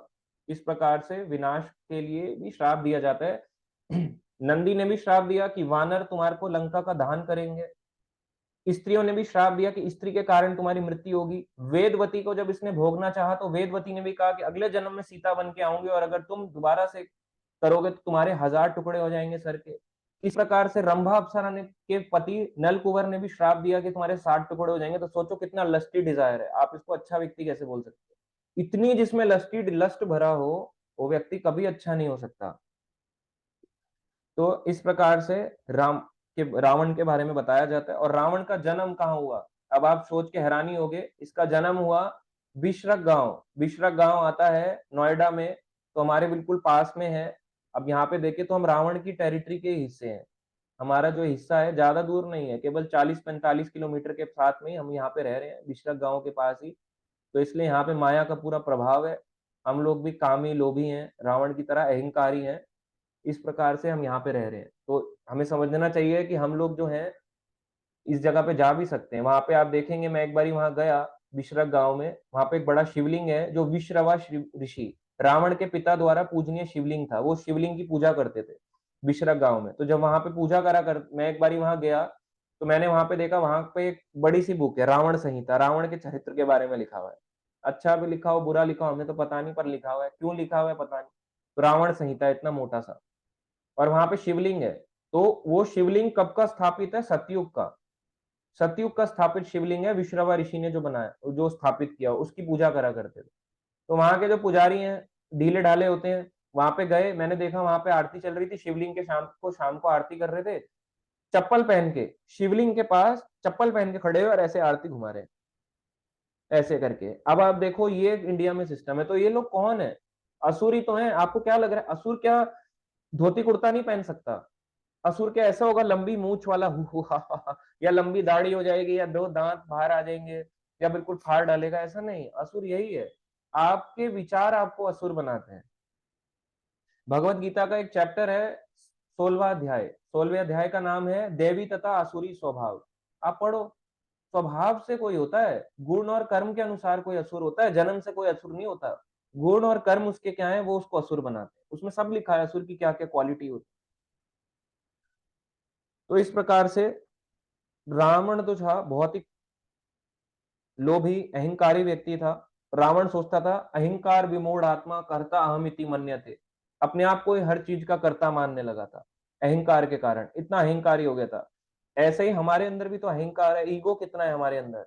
कई लोगों में आप जाओ, उनको प्रचार करो, उनको बोलो भगवान के भक्त बनोगे, माला करोगे, बुक लोगे, मंदिर बनाओगे, जुड़ोगे, फ्री क्लास लोगे। अरे और तो छोड़ो, फ्री क्लास लेने तक आ गए फिर भी नहीं जुड़ रहे। ईगो है ना। हम क्यों आए? ये तो बोलते रहेंगे। प्रभु जी का काम है बोलना, हमारा काम है देखी जाएगी। ज्वाइन करेंगे करेंगे, नहीं करना हुआ नहीं करेंगे, मत करो। ईगो, अहंकार विमूढ़ आत्मा कर्ता हम इति मन्यते। आप क्या हो गए? आप में भी तो अहंकार है, लेक्चर दे रहा हूं मैं, क्या अहंकार है? छोड़ देता हूँ, उससे क्या होगा? भला होगा। भगवान कहते हैं जो मेरी वाणी का प्रचार करता है, मुझे इससे प्रिय ना तो कोई है ना होगा। भगवत गीता में लिखा है, पढ़ो 18वें अध्याय में, कि भगवान कहते हैं इस अमर विद्या का जो प्रचार करता है, मेरा प्रचार करने वाला मेरा सबसे प्रिय होता है। तो हम कहाँ से अभिमानी अहंकारी हैं? अहंकारी तो वो व्यक्ति है जो इसको समझना नहीं चाह रहा है। इतना ईगो है, इतना फॉल्स ईगो, अपने ही अंदर अंदर अहंकार बढ़ाते जा रहा है कि मैं क्यों सुनूं, क्यों मानूं, इसमें इनका बेनिफिट हो जाएगा, अगर वीडियो अगर मैंने सुन ली इनकी, बस पता नहीं क्या हो जाएगा, विध्वंस हो जाएगा। ये सब आपके लिए, आप सुनो इसको, इसको नॉलेज को ग्रहण करने के लिए तो है। अब इतना कुछ बताया, अब आप इसको कहीं ना कहीं तो लिंक कर पाओगे ना कि किस तरह से रावण का जन्म हुआ, कैसे विश्रवा ऋषि और केकसी की शादी हुई, कैसे रावण ने अलग अलग स्त्रियों का भोग करना चाहा। तो ये सारी चीजें यहाँ से पता चलती हैं। तो यहाँ पे बताया गया जब राम और रावण का युद्ध चल रहा था, बाकी आपने कई बार सुना ही होगा किस प्रकार से सेतु बना के जाते हैं। तो ये जो सेतु आता है, आज भी अगर आप देखो, वहां पे पत्थर ऐसे मिलते हैं रामेश्वरम में जो पानी में तैरते हैं, उन पे राम लिखा हुआ है, और वो पत्थर आप पानी में लो, है हैवी, ऐसा नहीं है थर्माकोल है, थर्माकोल को तैरा रहे हैं, है वो पत्थर ही, मगर पानी में डालोगे तो तैर जाता है। ये इसमें बड़ी स्पेशल क्वालिटी है। अब कई लोग बोलते हैं कि क्या वो आज के समय में ब्रिज दिखता है? जो वहां पे सेतु बनाया गया था 1200 किलोमीटर का, 100 योजन का वो समुद्र था। तो इस प्रकार से सारे सेना, जितने भी राम की सेना थी, वानर सेना, वो उसको बना रही थी। आज के समय में साइंटिस्ट एडम्स ब्रिज ही भी बोलते हैं, मगर देखा जाए तो राम सेतु ही के नाम से कहलाया। तो उसमें राम, एक पत्थर पे लिखा र, एक पे लिखा मा, इस प्रकार से पत्थर को जोड़ा गया और पत्थर तर गए। तभी तो क्या बोला गया, राम जी के नाम ने तो पत्थर भी तारे। राम जी के नाम तो पत्थर को भी तार देता है, आपके हृदय को नहीं तार पाएगा क्या? पत्थर रूपी जो आपका पत्थर है ना, हृदय में इतना पत्थर बन चुका है, भगवान का नाम नहीं लेना चाहते हो, क्लास नहीं सुनना चाहते हो, ये भगवान का नाम आपके हृदय को तार सकता है। बहुत शक्ति है राम के नाम में, कुछ भी कर सकता है। आप करके देखो, आपके पत्थर जैसे दिल को एक कोमल कर देगा, आपका भी तर जाएगा। जब आप इसको तारोगे तो यहाँ पे भगवान एंटर करेंगे। जब इस पे राम का नाम अंकित करोगे, पत्थर जैसे दिल पे राम का नाम लिखोगे, लिखोगे कैसे? यहाँ पे टैटू बना लोगे राम। अरे दिल है, पत्थर दिल है, अंदर से इंटरनली वर्क करना है ना, इंटरनली वर्क करने के लिए चैंटिंग करनी पड़ेगी। पत्थर दिल को तब काम करेगा, तब ये पत्थर दिल में राम एंटर होंगे, तब यहाँ पे भगवान विराजमान होंगे, तब आपको यहाँ पे आपको भगवान का साक्षात दर्शन होगा। तो इस प्रकार से हमें चलना चाहिए। तो यहाँ पे बताया गया जब पत्थर पर 1200 किलोमीटर का राम अपनी सेना के साथ गए, सुग्रीव, अंगद, हनुमान, खूब विशाल विशाल रावण गए, जाम्बवन, इस प्रकार से सब गए वानर और रीछों की सेना को लेके। तो वहां पे जाते हैं, जब रावण की सेना पे अटैक करते हैं, इस प्रकार से आप जानते हैं किस प्रकार से कुंभकर्ण वध होता है, मेघनाद का वध होता है, इंद्र को जीतने वाला भी मारा जाता है, इंद्रजीत लक्ष्मण द्वारा। तो जब रावण, इनका कई दिनों तक युद्ध चला, राम का, भगवान राम का और रावण के बीच में। तो जब युद्ध चलता था इनके बीच में, तो रावण, जो राम थे, कई बार अपने ऐसे ऐसे अस्त्रों को छोड़ता था रावण, उसको वो कर देते, न्यूट्रलाइज कर देते थे, अहंकार को उसको विनाश कर रहे थे। राम चाहते अंदर से परमात्मा रूप में रावण के अंदर बैठे थे, यूं ऐसे करके दबाते, अंदर से ही खत्म हो जाता। इतनी लीलाएं करने की जरूरत क्यों? भक्तों को आनंद प्रदान करने के लिए। क्योंकि जो वध लीलाएं होती है ना, ये भगवान के धाम में नहीं होती, वैकुंठ में या साकेत धाम में। भगवान की जो लीलाएं होती है, वध लीलाएं, ये केवल इसी धाम में होती है, इसलिए उनको आनंद प्रदान करने के लिए की जाती है। तो कई लोग बोले जो वानर मर गए उनका क्या? भगवान ने पुनः जीवित करके अपने धाम साकेत धाम को ले गए, चलो, इस प्रकार से।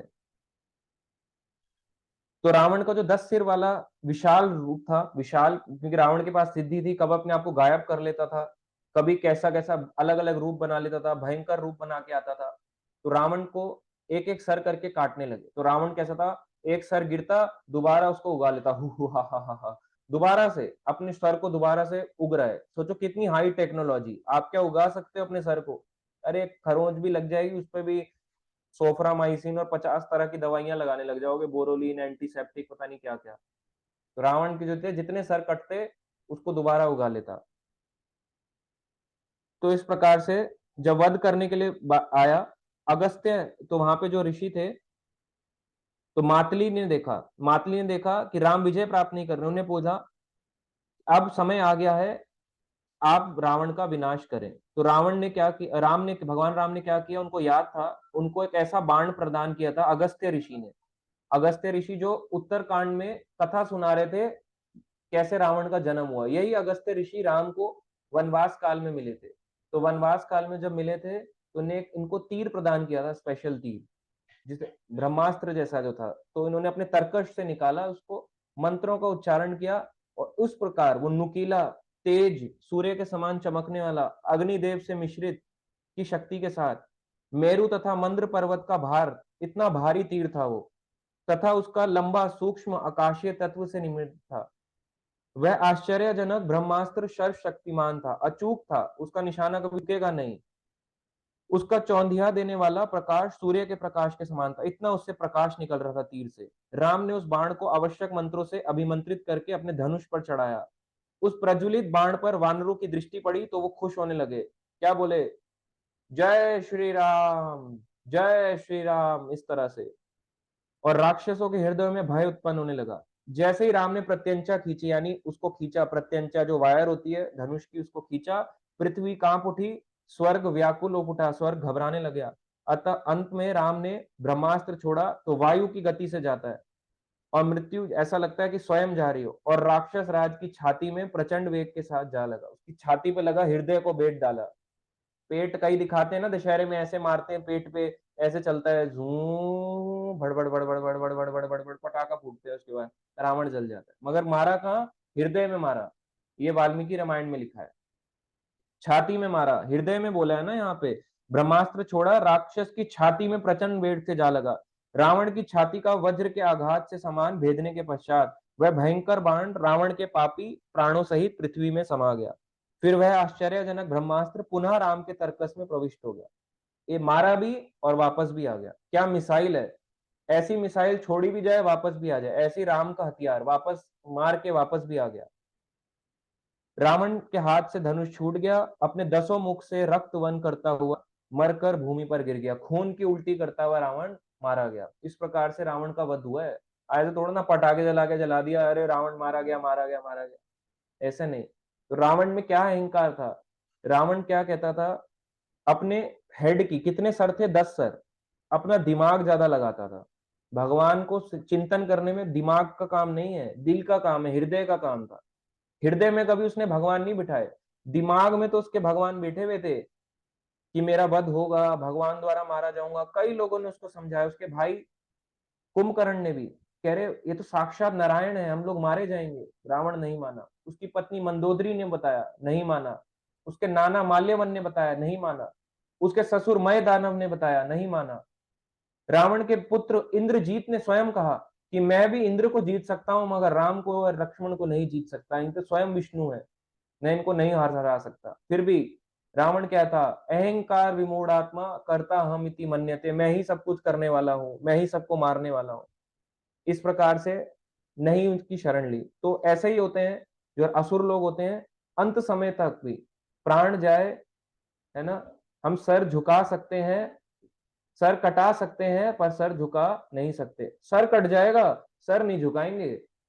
सर कटवाने को तैयार है, मगर झुक जाओगे तो क्या हो जाएगा? अच्छे अच्छे लोग झुक के भगवान उनको वरदान दे देते हैं, तो क्या रावण को नहीं दे पाते? रावण को भी देते। तो यहाँ पे बताया जाता है असुर लोगों की क्वालिटी के बारे में। असुर लोग कैसे होते हैं? भगवत गीता का 7वां अध्याय 15 नंबर श्लोक बताता है, नामाम दुष्कृत नामूढ़ा प्रपदन्ते नर आधमा माया अपहयत ज्ञाना आसुरम भावम आश्रिता। जो निपट मूर्ख हैं, जो मनुष्य में अधम है, जिनका ज्ञान माया द्वारा हर लिया गया है, तथा जो असुरों की नास्तिक प्रकृति को धारण करने वाले हैं। असुरों की नास्तिक प्रकृति, असुर कहते होते नास्तिक, भगवान को भगवान नहीं मानते, ऐसे दुष्ट मेरी शरण ग्रहण नहीं करते। ये दुष्ट कभी भी शरण ग्रहण नहीं करेंगे, कितना भी इनको समझाओ, उपदेश दो। जैसे रावण था, क्या था? मनुष्य में अधम है, ज्ञान तो है, मगर माया द्वारा उसका ज्ञान हर लिया गया है, कभी भी उनकी शरण ग्रहण नहीं करते। ऐसे ही देखो भगवत गीता के 16वें अध्याय में भी लिखा गया है, 13, 14, 15 नंबर श्लोक में क्या आता है, असुर लोगों की क्वालिटी के बारे में क्या बताया गया। ध्यान से सुनो, पढ़ भी सकते हो आप, सबके पास भगवत गीता है। 16वां अध्याय, 16 चैप्टर, 13, 14, 15, 13, 14, 15 नंबर श्लोक का क्या है? आसुरी व्यक्ति सोचता है आज मेरे पास इतना धन है और अपनी योजनाओं से मैं और अधिक धन कमाऊंगा। जो मेरी योजनाएं हैं, आज मेरे पास धन है, अपनी मैं योजनाएं बनाऊंगा और अधिक धन कमाऊंगा। इस समय मेरे पास इतना है, किंतु भविष्य में यह बढ़कर और अधिक हो जाएगा। ये आसुरिक प्रवृत्ति है। धन कमाने की लालच। रावण में क्या था? धन कमाने का लालच। जो बोलता है लक्ष्मी मेरी है, लक्ष्मी किसकी है? लक्ष्मीपति कौन है? नारायण। तो जो लोग अपने लॉकर्स में, बैंक लॉकर्स में अपने धन को इकट्ठा करे जा रहे हैं और बोल रहे हैं कि हम रावण समान नहीं, आप रावण ही हो।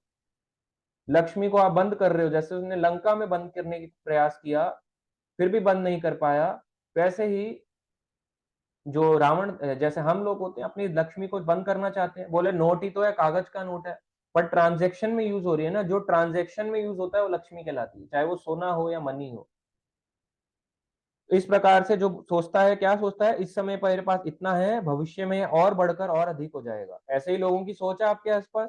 वह मेरा शत्रु है और मैंने उसे मार दिया है, और मेरे अन्य शत्रु भी मार दिए जाएंगे। अपने शत्रुओं के प्रति सोचता रहता है, मर गया है, मरा नहीं है, यही उसके चिंतन में डूबा रहता है, शत्रु बनाए रखता है। आसुरी व्यक्ति ऐसा होता है। मैं सभी वस्तुओं को स्वामी हूं, अपने आप को हर वस्तु का भोक्ता मानता है।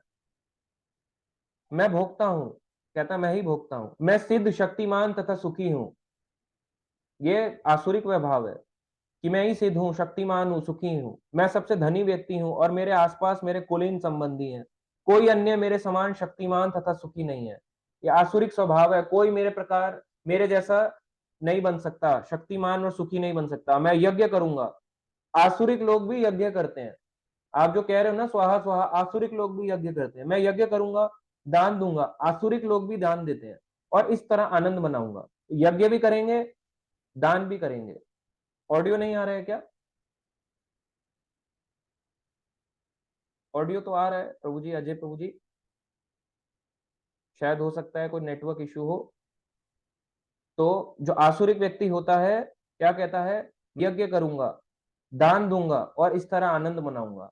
तो ये आसुरिक स्वभाव है। धनी होना, दुश्मनी रखना, शत्रुओं को बनाए रखना, हर वस्तु को वे मानना मैं इसका स्वामी हूं, मैं इनको भोगता हूं, अपने आप को शक्तिमान मानना, अपने आप को हमेशा सुखी मानना।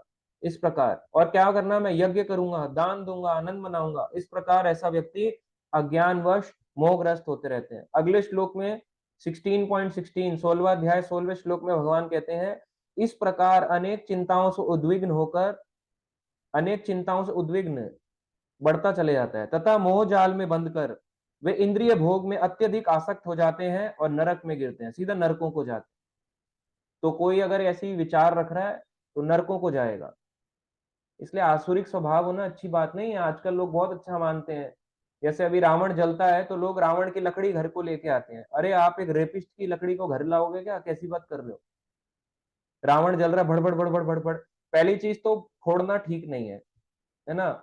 उससे क्या होता है? डिस्टरबेंस होता है। छोटे छोटे घर हैं, गलियां हैं, आग लग गई किसी के घर में, आप तो एंजॉय कर रहे हो, किसी का घर जला डाला आपने। आपने क्या रावण को जलाया? अपने हृदय के रावण को तो जला नहीं पाए। आपका हृदय पूरा राक्षस बना पड़ा है, रावण बना पड़ा है। उसको तो हरे कृष्ण महामंत्र करना नहीं, भूख पड़नी नहीं, कुछ सेवा करनी नहीं, उसको पूरा राक्षस बना रखा है। भड़बड़ भड़बड़ करके रावण फोड़ रहे हो, उससे क्या हो जाएगा? पता चले तार से आग लग गई, किसी का घर जल गया, और आप सोच रहे हो मैंने वो कर दिया। आपने घर जलाया है, आपका भी घर जलेगा। ये याद रखना, अगर आपने किसी का नुकसान किया, आपका भी नुकसान होगा। As you sow shall you reap. जैसा बोओगे वैसा मिलेगा, वो चीज आपको फल उसका अवश्य मिलेगा। तो देखो कितना है। रावण क्या करता था? 10 सर दिए ब्रह्मा जी को, फिर भी बच पाया? ब्रह्मा जी आए बीच में? नहीं आए। अमरता का वरदान ब्रह्मा जी दे पाए? नहीं दे पाए। शिव जी का हिमालय को, कैलाश पर्वत को उठाने लगा, शिव जी ने अंगूठे से दबा दिया। शिव जी की उपासना करने लगा, मंत्र उच्चारण करने लगा, शिव जी ने उसका नाम रावण दिया, दशग्रीव का नाम। बताया जाता था चलत दशानन डोलती धरती। जब दशानन चलता था तो धरती ऐसे ऐसे डोला करती थी, लेफ्ट राइट ऐसे करके चला करता था। रावण जब चलता था धरती ऐसे हिला करती थी। इतना शक्तिशाली था रावण। मगर क्या शिव जी बीच में आए ओम नमः शिवाय का जाप करने पे भी? जब भगवान से पंगा लिया क्या आए?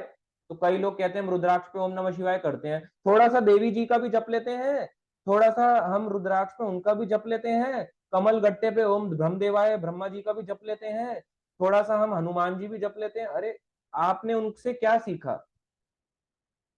शिव जी भी तो तपस्या कर रहे थे ना कैलाश में। किसकी तपस्या कर रहे हैं? भगवान की।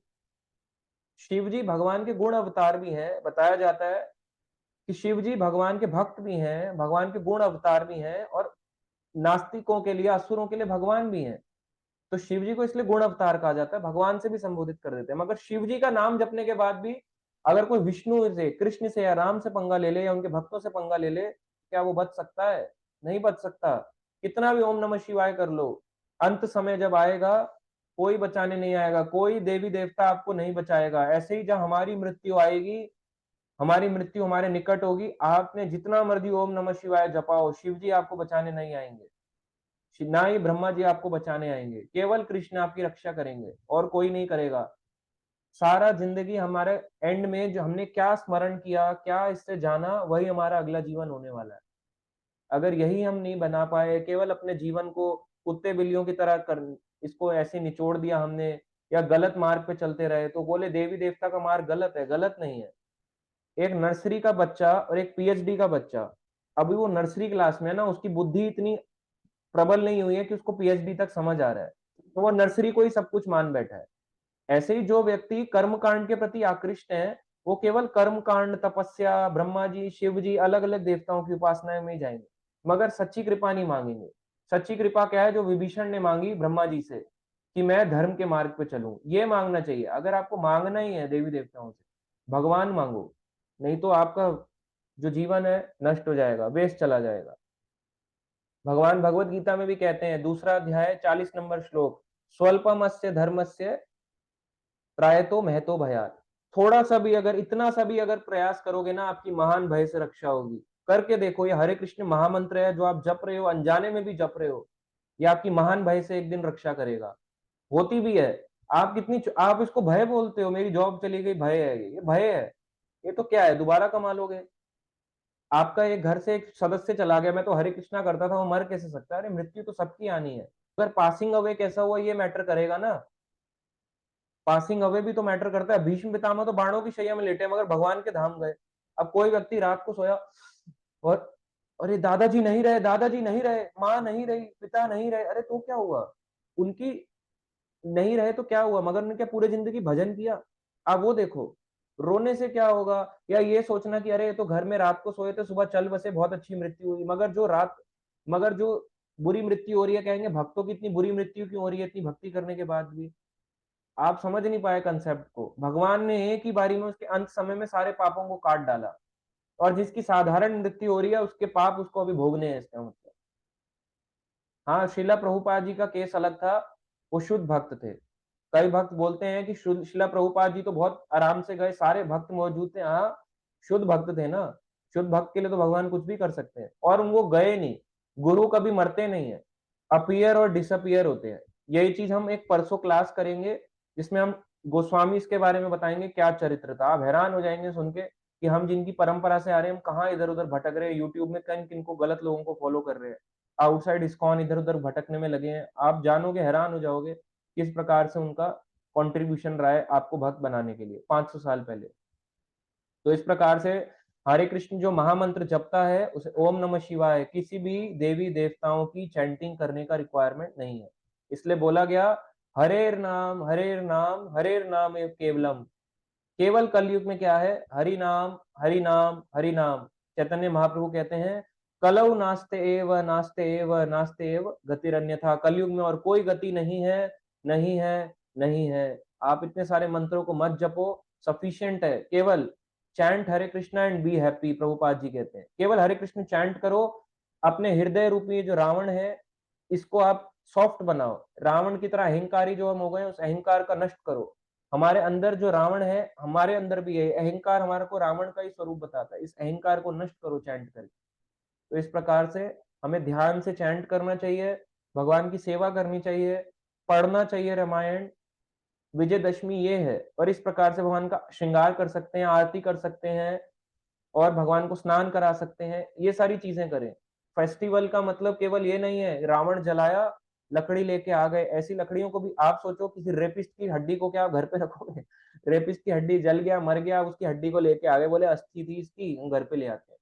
अरे इतना, जिसने इतनी लड़कियों का रेप किया हो, इतनी लड़कियों के साथ दुर्व्यवहार किया हो, क्या आप उसकी हड्डी को घर पे रखोगे?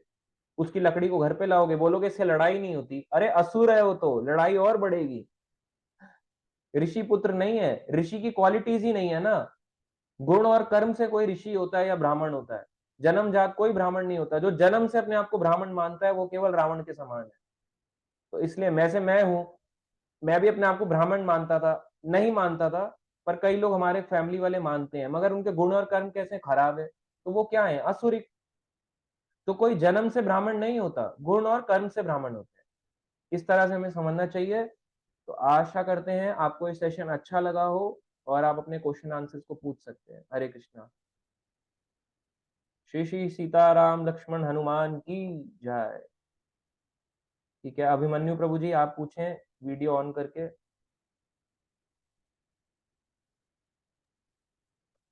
हरे कृष्ण प्रभु जी।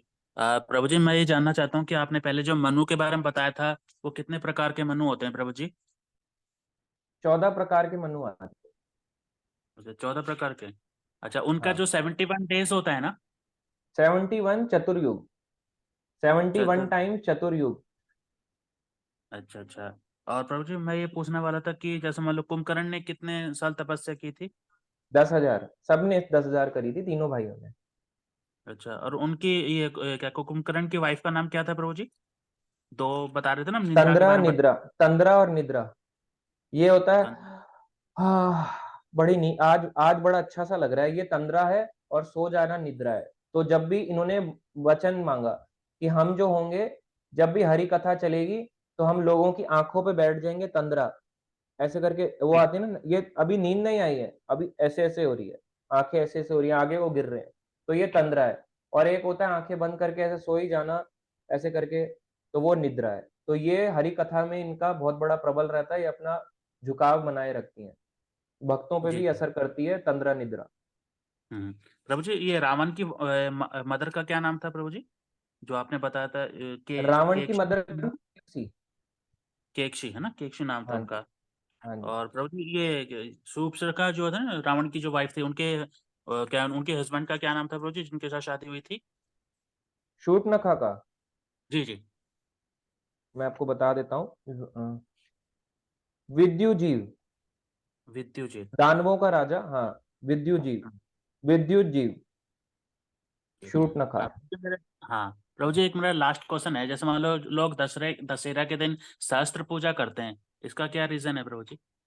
शस्त्र पूजा करते हैं मतलब? सहस्त्र पूजा है क्या, मतलब विष्णु सहस्त्र नाम?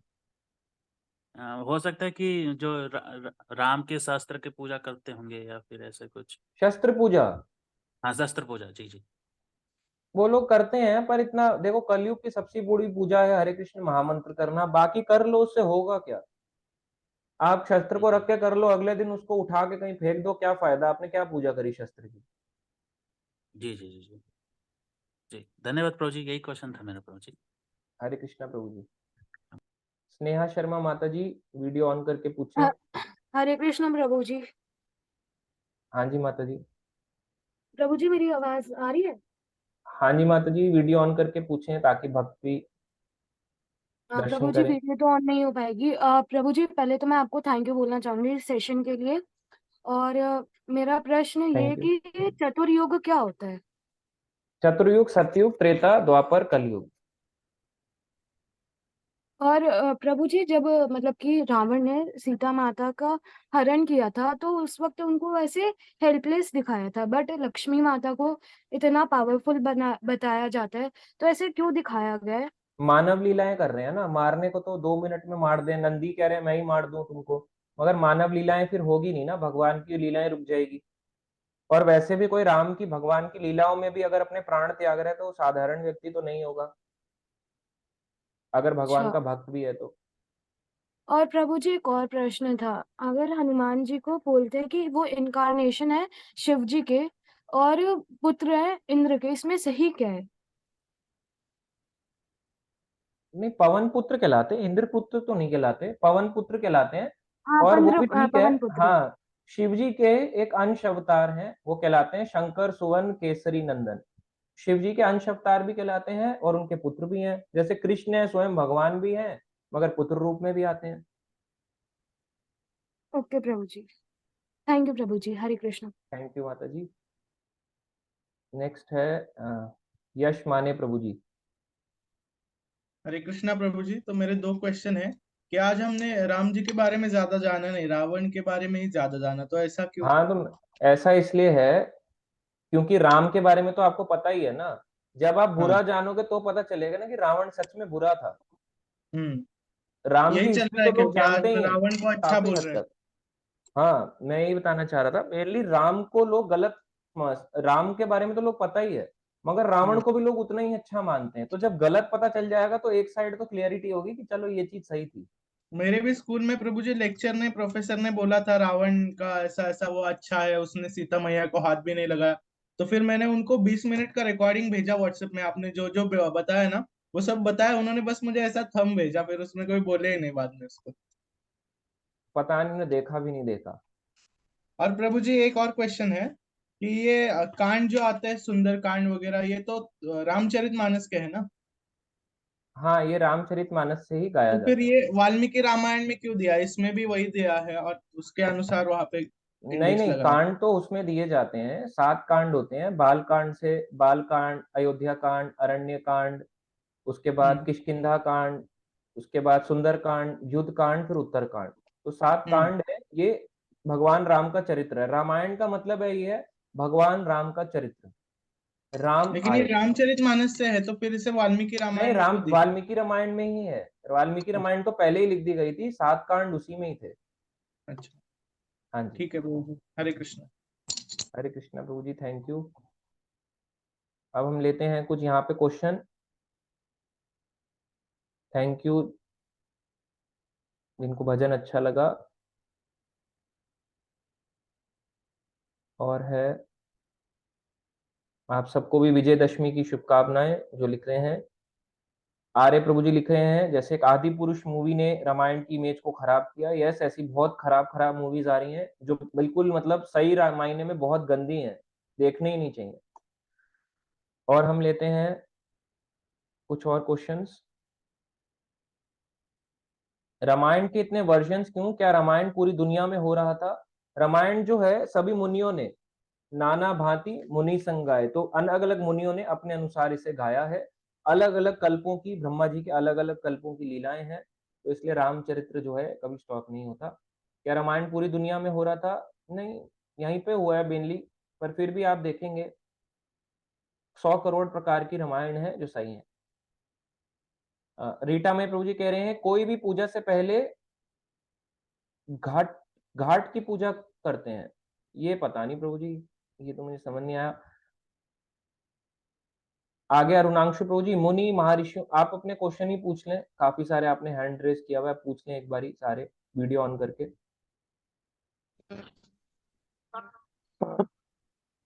हेलो। हेलो। वॉइस वॉइस आ रहा है? हाँ जी, हरे आ रही है हरे प्रभु, कृष्ण। आ रही है।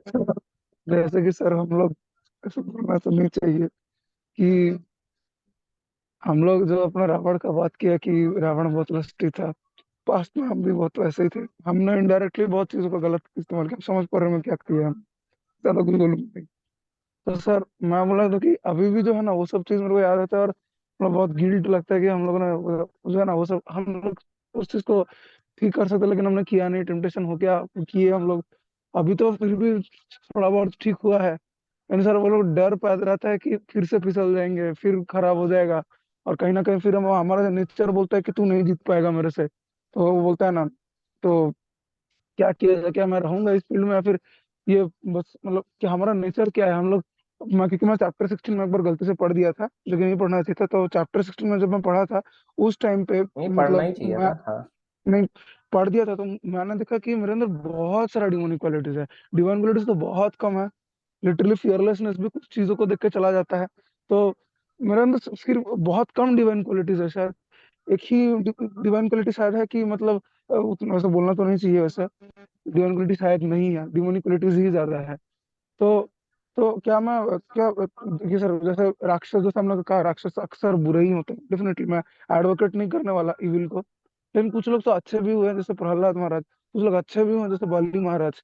और कुछ लोग ऐसे भी होते हैं थोड़े बहुत अच्छे। तो क्या मतलब ऐसा है कि राक्षस लोग या फिर राक्षस प्रवृत्ति के लोग वो अपना प्रवृत्ति को क्या भगवान का सर्विस में नहीं लगा सकते? जैसे कोई अहंकारी हो, क्या वो ये अहंकार नहीं कर सकता कि मैं लगा सकता है। जीवात्मा हूँ, मेरा तो मैं काम है भगवान को सर्व करना, चाहे मेरे को फैमिली मना करे, चाहे मेरे को दोस्त मना करे, चाहे मेरा शरीर काम करना चाहे करता, चाहे मैं नपुंसक क्यों ना हो जाऊं, भगवान का सर्व करूंगा क्योंकि मैं भगवान का सर्वेंट हूँ। तो मतलब इस ऐसा ऐसा नहीं ला सकते क्या? मतलब ये प्रवृत्तियां जो है ना, ये प्रवृत्तियां क्या रोकती हैं इंसानों को कि मतलब राक्षस सर्व ही नहीं कर सकता, दानव सर्व ही नहीं कर सकते, या फिर मैं नहीं कर सकता? तो मेरे नेचर ही मेरे को बोलता है कि नहीं बेटा तेरे से नहीं होगा, तेरा ध्यान फिर जाएगा कहीं इधर उधर। तो मेरा जाता है, इसीलिए मैं बोल रहा हूँ अच्छा, क्या अनसक्सेसफुल नहीं होना है मेरे को कब हाँ, बनना है, भगवान को कुछ करना है, भगवान के लिए बड़ा करना है। तो कैसे अच्छा करेंगे? करेंगे, करेंगे आप, अच्छा कर सकते हैं अहंकार को यूज, जैसे हनुमान जी ने किया। एक अहंकार होता है अपने लिए यूज करना, हनुमान जी ने उसी अहंकार से लंका जड़ डाली। तो उसी अहंकार को गलत जगह भी यूज कर सकते हैं, सही जगह भी कर सकते हैं। भगवान के लिए अहंकार करना ठीक है, अपने लिए अहंकार नहीं करना चाहिए। ये हाँ टॉपिक वही कवर मैं नहीं है, ये बहुत बड़ा अलग है, जो सुंदरकांड का पार्ट था। पीछे का हिस्सा तो मैंने कवर ही नहीं किया, इसलिए मैंने अभी तो केवल रावण के बारे में ही बताया जो कि बताया गया। अभी तो पीछे का सारा जो था युद्ध कांड भी कवर नहीं किया, क्योंकि वो आपने पहले भी सुना होगा, जाना होगा। जो रावण की हिस्ट्री है ये ज्यादातर लोगों को नहीं पता होती। जो ज्यादातर लोग अच्छा मानते हैं रावण को, ये उनके लिए बताया गया। क्योंकि वो पीछे बता दो और रावण का चरित्र ही मत बताओ कि रावण का कितना खराब चरित्र था, तो लोग समझ नहीं बहुत पाते। बहुत तो आप भी एक्सट्रीम। अपनी सर कर जो सकते। जो आप सोचे ना, जिस जिस गॉड को उन्होंने वर्शिप किया, जो जो मतलब शिव जी को उन्होंने वर्शिप किया, उन्होंने पार्वती माता को मांगना चाहा। It is as if you are demanding your mother from your father. आप समझिए ना, आप कोई अपना मतलब अपना ही बाप से अपना माँ को मांग ले, वो कितना नीचे गिरा हुआ इंसान हो सकता है। हाँ, ये वैसा ही टाइप का और हुआ। कोई क्वेश्चन? सर वही मतलब मेरा फर्स्ट क्वेश्चन का आंसर बस दे दीजिए कि मेरा नेचर मेरे को बोलता है कि भाई तेरे से नहीं होगा, तो फिर कहीं ना कहीं लास्ट में आके रुक जाएगा। और फिर मतलब अच्छा, ये हो रहा था, ये एक्चुअली 2 साल में लगातार मेरे साथ हो रहा था कि उड़ रहा था गिर रहा था, उड़ रहा था गिर रहा था, उड़ रहा था गिर रहा था। यही सब हो रहा था मेरे साथ। ये धीरे धीरे ही जाएगा, एसोसिएशन और डिवोटी से ही जाएगा, एकदम नहीं जाएगी कोई भी चीज। अगर आप सोचेंगे आज आपने प्रैक्टिस करी, आज ही आप सीधा भगवान के धाम को चले जाएंगे, ये धीरे धीरे धीरे धीरे, ईयर बाय ईयर, साल बाय साल, साल बाय साल आपका ये आसुरी स्वभाव कम हो जाएगा, होता भी जाता है। आसुरी स्वभाव हम सबके अंदर ही है, मगर उसको हम धीरे धीरे ही ठीक कर सकते हैं, एकदम नहीं कि आज ही आए सब ठीक। धीरे धीरे धीरे करके स्वभाव चला जाएगा, पर एसोसिएशन से और प्रोसेस में लगे रहने से। ये सोच के कि मेरा इलाज हो गया है, छोड़ देता हूँ भक्ति, ये सही सॉल्यूशन नहीं है। ठीक है प्रभु जी, बाकी आप पर्सनल पूछ लें, अनम्यूट करके बाकी पर्सनल पूछ लें। ठीक है प्रभु जी। हेलो, सुन पा रहे हैं? हाँ जी। सर वो मैं तो क्या पूछने वाला था, प्रभु जी मैं बस ये लास्ट था कि मेरा कि ये जो ये जो राक्षसीय गुण है, ये आसुरिक प्रभाव या दिव्य प्रभाव जो भी है, जो चैप्टर 16 में सारे क्वालिटीज बोले जाते हैं, क्या ये सब मतलब क्या डिवाइन क्वालिटीज तो समझ में आता है वो भगवान से आए हैं, तो क्या हाँ, आसुरिक प्रवृत्ति भी भगवान से आया है? या फिर भगवान पूरा मतलब सिर्फ डिवाइन क्वालिटीज आते हैं, आसुरिक प्रवृत्ति एरर्स को बोला जा रहा है? मतलब समझ नहीं आ रहा मेरे को, क्या गुस्सा भगवान में नहीं है, या फिर क्या लास्ट गुस्सा लास्ट भगवान तो में भी है। लास्ट लड़ने इसके की बारे में आपका। प्रवृत्ति हमारे में भगवान से ही आई है, लस्ट की प्रवृत्ति भी भगवान से आई है। मगर क्या होता है, जो भगवान का लस्ट होता है, भगवान सारे ही जीवात्माओं के पिता हैं, सारे ही जीवात्माओं के पति भी हैं, पिता भी हैं, सब कुछ है। तो भगवान कुछ भी भोग सकते हैं। तो भगवान का भोगना हमारे भोगने जैसा नहीं है कि भोग के गलत काम किया ऐसा। भगवान का गुस्सा हमारे जैसा नहीं है। भगवान जब गुस्सा भी करते हैं तो उसके पीछे उसको करेक्ट करने का भाव होता है। भगवान अगर युद्ध भी करते हैं तो युद्ध भी भगवान अपनी शक्ति को कहीं ना कहीं यूज करना चाहते हैं, खेलना चाहते हैं, तो अपनी शक्ति का इस्तेमाल करते हैं। मगर हमारा जो होता है वो चीज हमारा माया के प्रभाव में आके अपने लिए यूज होता है। जो भी चीज हम करते हैं वो अपने लिए ही करते हैं। जैसे एक पानी की बूंद जब हवा आसमान से गिरती है तब तक नहीं, कीचड़ में मिट्टी में नहीं गिरती, कीचड़ नहीं बनता, ऐसी उसमें बनती, कीचड़ में भिड़ जाता है। जैसे ही हम प्रकृति के इसमें आते हैं, भौतिक प्रकृति में आते हैं, आध्यात्मिक जगत से, तो वैसे ही वैसे हम कार्य करने लगते हैं। ऐसे कठपुतली का डांस दिखा रहे थे ना हम उसमें, कर्मा वाले उसमें, वैसे ही कठपुतलियों की तरह हमें प्रकृति नचाती है फिर। ठीक है प्रभु जी, बाकी आप बाद में पूछ लें पर्सनल। ठीक है, थैंक यू। तो नेक्स्ट है सिद्धार्थ पाठक, प्रभु जी वीडियो ऑन करके पूछें।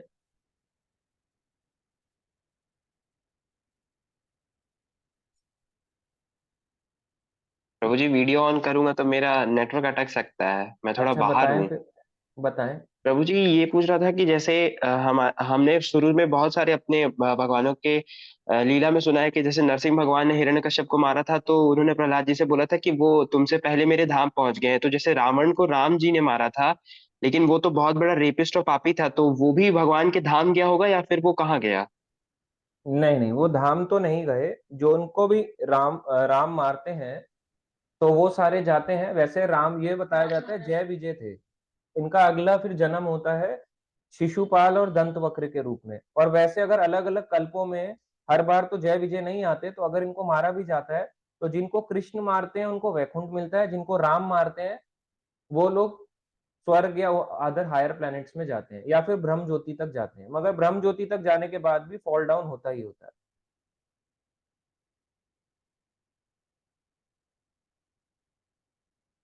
आपका शायद, हाँ जी बताएं प्रभु जी।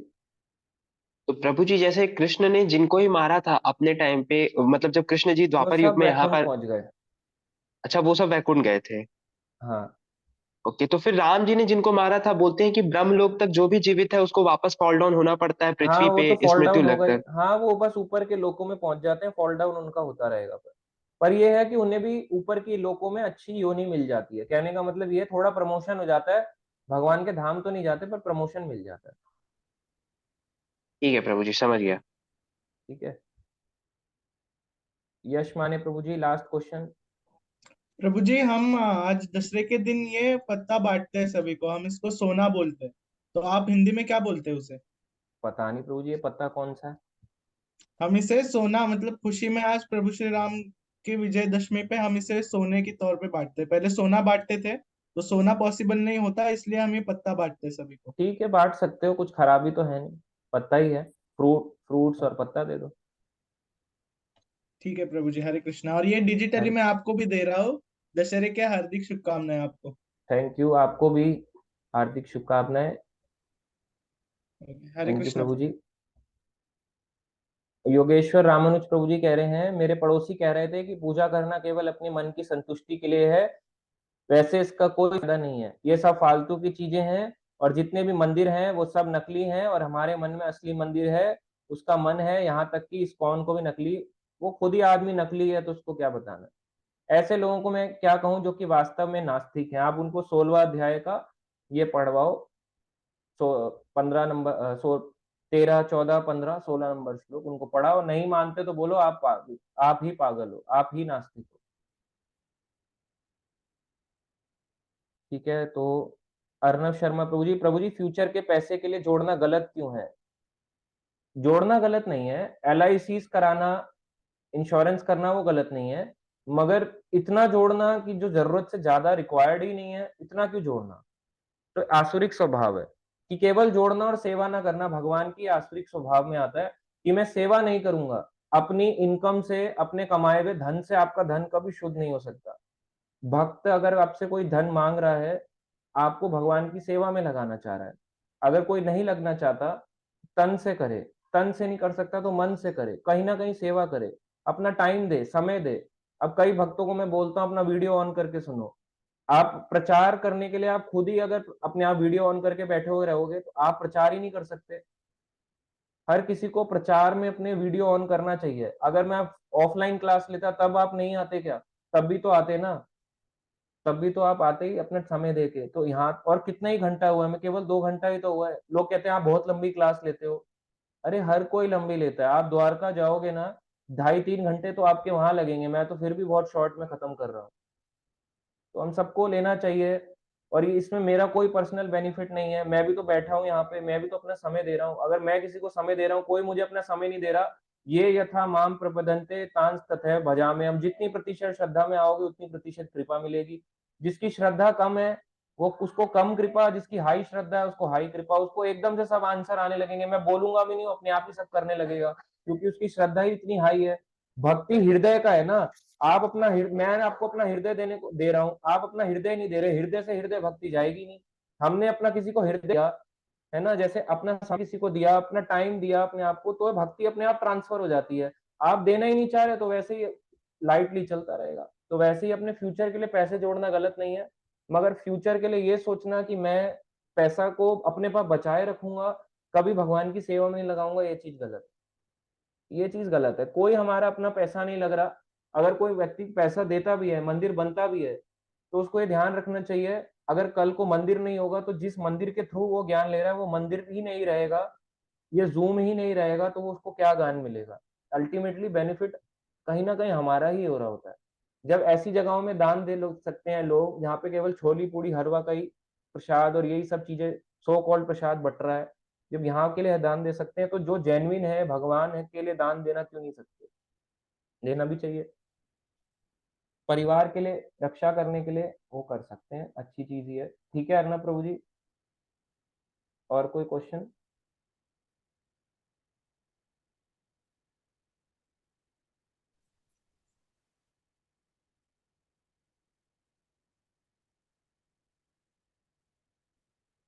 थैंक यू अर्णव प्रभु जी। तो मैं बताना चाहूंगा, अर्णव प्रभु जी अच्छे भक्त हैं, उनने क्वेश्चन बेसिकली सबके लिए पूछा है। और मैं आपको बताऊं, शिप में रहते हैं और नेट भी नहीं आता है, तूफान में होते हैं, और फिर अपने जब लैंड पे आ जाते हैं, लैंड पे आके लेक्चर्स को सुनते हैं, हिमाचल से बिलोंग करते हैं, लैंड पे आने के बाद लेक्चर्स को सुनते हैं, अपना टाइम निकालते हैं।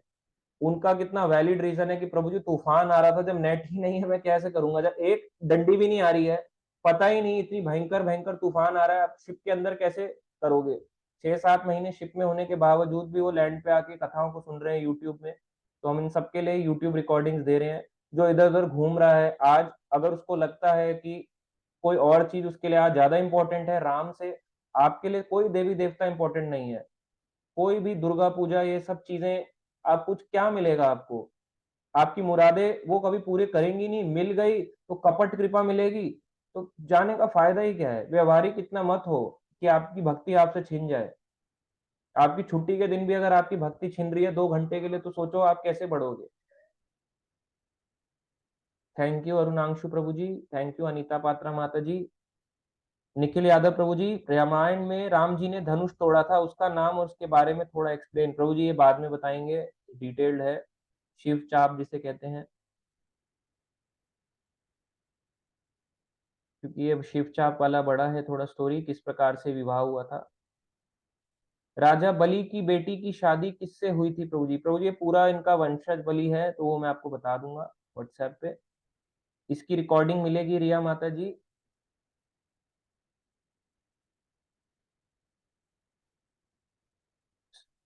नेहा शर्मा माता जी, एक और डाउट है, आप पूछ लें अगर अभी है तो।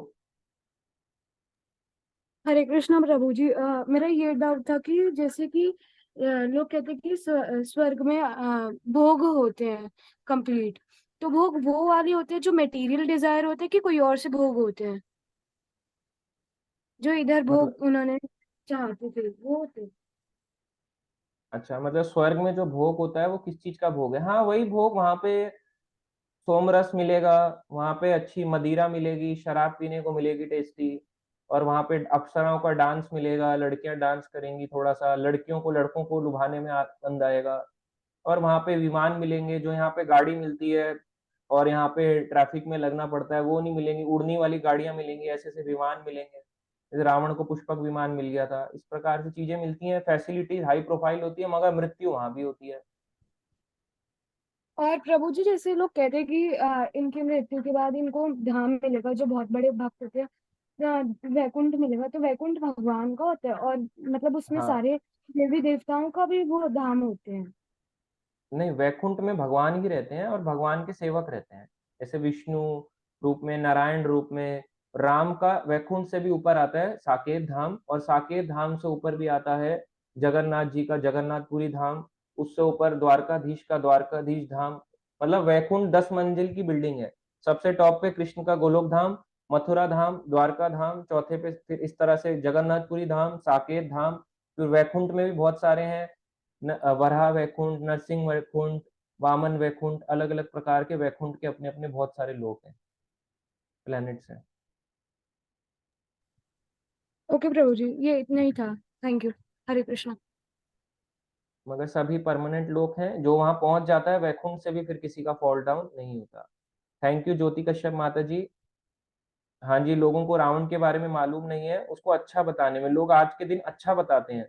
दशहरे के दिन मैंने सुना है, बल्कि गली में भी जलते हुए लोग, जो आस-पास के लोग रावण को जलता देख रहे हैं, कितना अच्छा व्यक्ति था, फिर रावण के लकड़ी को घरों में ले जाते हैं, उसकी तारीफ कर रहे हैं। तो बेसिकली ये है था पर्पस का सेशन का पर्पस, कि अच्छा व्यक्ति नहीं था।